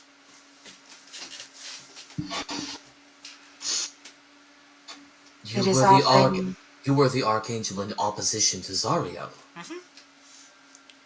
It is often part of the family to have balance. One is opposite the other. Yes. Our mother and father were light and dark before us. My mom is terrifying, and my dad is a pushover. You wouldn't know that, considering how big he is.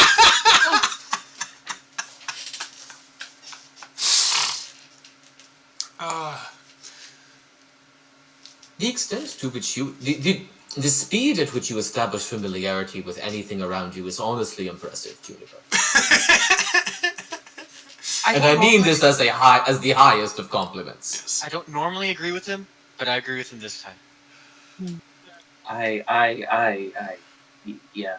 It's all right, Walker. I mean, for me, it's just kind of adorable seeing you guys simp over somebody. Yeah. I don't trust this person. So yeah, if we can, we want to get back down to the ground so we can start healing. Yes, you guys land where the marketplace used to be because it's a big open area now. Right. So you land where the marketplace is. Yes. Oh, do we see anybody dead on the street because of the explosion? No, you managed to save them, and a couple were injured, but Bakram shot a couple healing words at them as his held action. So yes. Amazing. I wish they all died, and I would have been like, "See, Azra, you did that, and we're not gonna throw you in jail for it." Oh my god! Well, it's a good thing that's a parallel time. That must be the darkest timeline.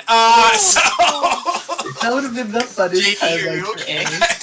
I don't think he is. It's a good thing that didn't happen here. Also, that's known as collateral damage, not.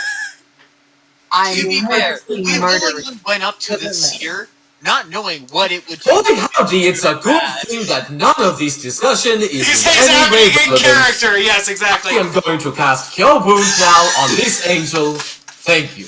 Yes. Hey, Azra, can I do a favor? Can I punch you to make my healing more effective on her? What? No. Can you what? To do what? I'm gonna say, I hold all of you down and I shove Bakram forward because obviously I don't think he really needs this. I don't think you can hold like 4 people down. For mechanical terms, I can flurry of blows to healing. Oh no, I know exactly what you're doing mechanically, yes. But Azra's looking at you like you're crazy. Yeah, Azra's like, why are you trying to punch me? I guess if you need to punch me to heal the planetard, yes? Okay. What? Juniper's gonna have a problem with that. I just noticed this. I'm not your child, but I'll call you mommy. Yeah, no. Souffle's over here being real horny out. I'll beat up this planetar. Well, real quick, as Souffle said that, she gives you a wink that only it's a magical psychic wink that only Souffle sees. Oh my god! You're damn lucky, because I would have smacked you upside the head so fast. My primary domain is darkness, but my subdomain is horny. Darkness in the streets, horniness in the sheets. God. Oh my god. We still have plenty of spell slots. Hey, you guys are allowed to multi-class. She can multi-class too, you know. I have a question, Mr. DM. What's How up? beat up does she look? Full on, she has stab wounds in her abdomen. There is full on Looks like the companion kept her in a constant state of weakness in order to keep her caged up. So whatever wounds was inflicted on her in order to cage her, she has those same deathly wounds. Oh, I'm so sorry, Azra. Hopefully I don't hit you a lot. Azra goes unconscious. I might knock out Azra. Here's a question. Do you have to hit me or just attack me? Just attack. Cool. I have an AC of 22. Go for it. But I do love I love the image. I like how you open with that with the monk. I do like the image of this is the image as I'm seeing it. So Helen is standing between Azra and Noskius. And punching and healing. And Azra, as Azra leaks health points and starts bleeding, Bakram starts healing Azra. So we just create a chain of healing, hurting, healing. And so and it's like also Juniper was just trying to get Bakram just to heal her. And she's getting really uppity at the fact that Helen is just beating up Azra. The thing is, Helen is faster than you, so... But yes, it's fine, Juniper. Her wounds are beyond what Bakram can handle on his own. If Juniper wants to do, like, an athletics grappling check on Helen, Juniper could. You want to tell me when I can stop punching Azra?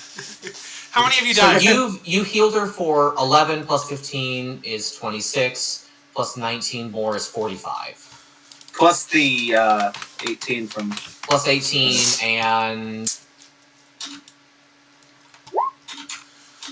Really? I'll tell you this much. She had like 5 HP, and you've given her how much?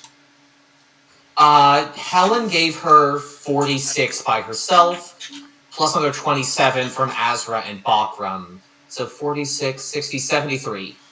Is now how much we've given her. She's almost bloodied, but she's worse than bloodied. So she's still so I gotta keep punching Azra. Okay, you know what? I don't know that I appreciate this. Hold on. She stops it. When she's at like 3/4 hurt, she stops you, and she's like, I think I'm well enough. I'll heal up on my own. Now that I'm free of the cage, I believe I will regain my. And then she looks around and she goes, oh, but I am in hell. I don't know that my... She tries to do, like, some celestial magic. And it works, but it appears to be weaker than it should be. And she's, like, a little frustrated. And she's like, it doesn't... It feels like I don't have my full strength down here, but... Here's my second question. Azra, how are you looking? I'm at 84 out of 115. I'm fine. Okay.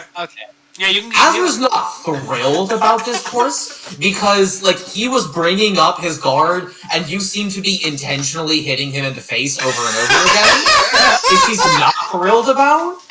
He feels that was kind of targeted.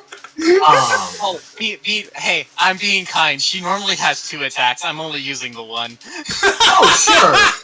But you're also getting over a 23 for most of these attacks. Which means you are trying pretty hard to actually get to Azra.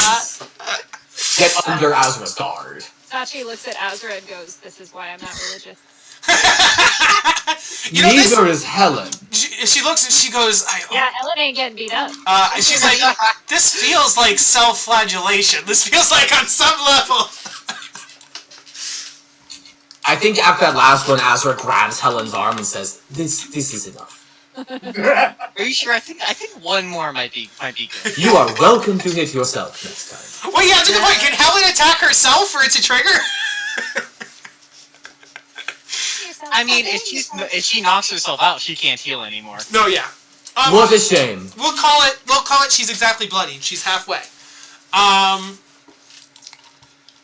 Bakram, you want to tank a hit? I will do She literally puts her hands up and like puts up a shield and a barrier, pocketing each one of you in a little bubble.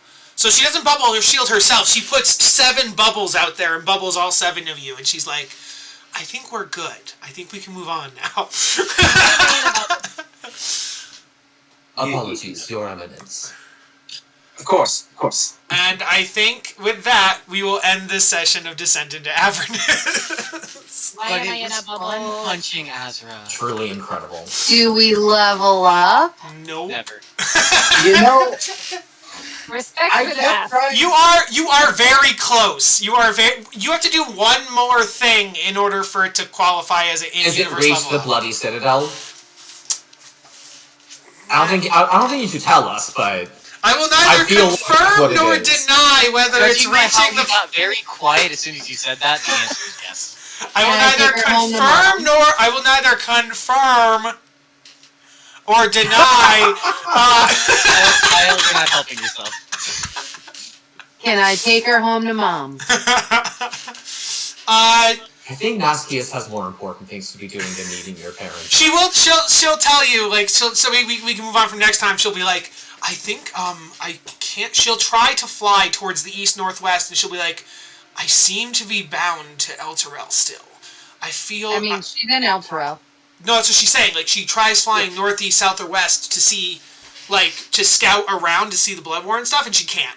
Like, she gets to the border, and there's, a barrier that stops her. So, she's like, oh, I am tied to Elturel. I fear I'm still its companion. So I can't help you with Zariel. And yeah, I guess I'll meet your parents. That just means she can protect Elturel from Zariel's potential retaliation. And when it comes time to raise it, I can help you raise it. But yeah, out of character, we don't need to have a scene where you introduce her to all your NPCs and stuff. So yes, she will go meet all your families, and she'll go meet the Drow, and she'll go meet the Linlins and the Strigiforms, and she'll go meet Ilmater. Yes. I figured it would be a nice place for her to rest, to recover, and also maybe she could help the townspeople and to help secure Elturel. Yeah. She agrees to that. Yeah, she's like, I'll stay here and I'll meet all your families and I will guard the town and good luck on your mission, that kind of thing. We'll obviously say goodbye next week. I was just saying you don't need to worry about, we're going to spend a week thinking about what we're going to do with this Planetar. Yeah. So. Palantir. She pulls out of her pocket and she's like, now I'm a Planetar holding a Palantir. Okay. And so... Oh god, Chooks is here all of a sudden. Palantina. That's close enough. Planetar sounds like Is she looking? Is she nice and clean? I offer to brush and braid her hair and give her a manicure. Oh god. Also, JD. Your ability to stay calm while literally looking a divine being in the face is beyond admirable. When Helen was punching you, she had a smile on her face. Oh, I know.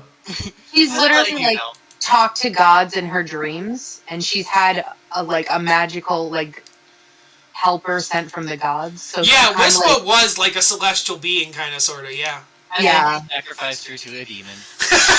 Well, not sacrificed. She just got sent home, and she can't come back anymore. So. Yeah, it's almost she almost feels like that was kind of meant to be.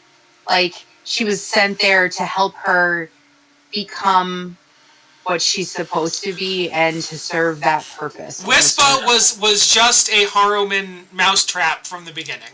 That's 100%. I think she was there to help her grow. Yes. And to do that purpose. Because the whole thing is, Ilmater is all about sacrificing for the greater good. And that is literally sacrificing for the greater good. Absolutely. She's trusting a being implicitly like that is how you get killed. You are correct. I just took the I'm literally made out of favor and gain a little bit of vengeance. All right. So, dear Lord, the high rolls I got on that were hilarious. I did message. Oh, let me go offline here.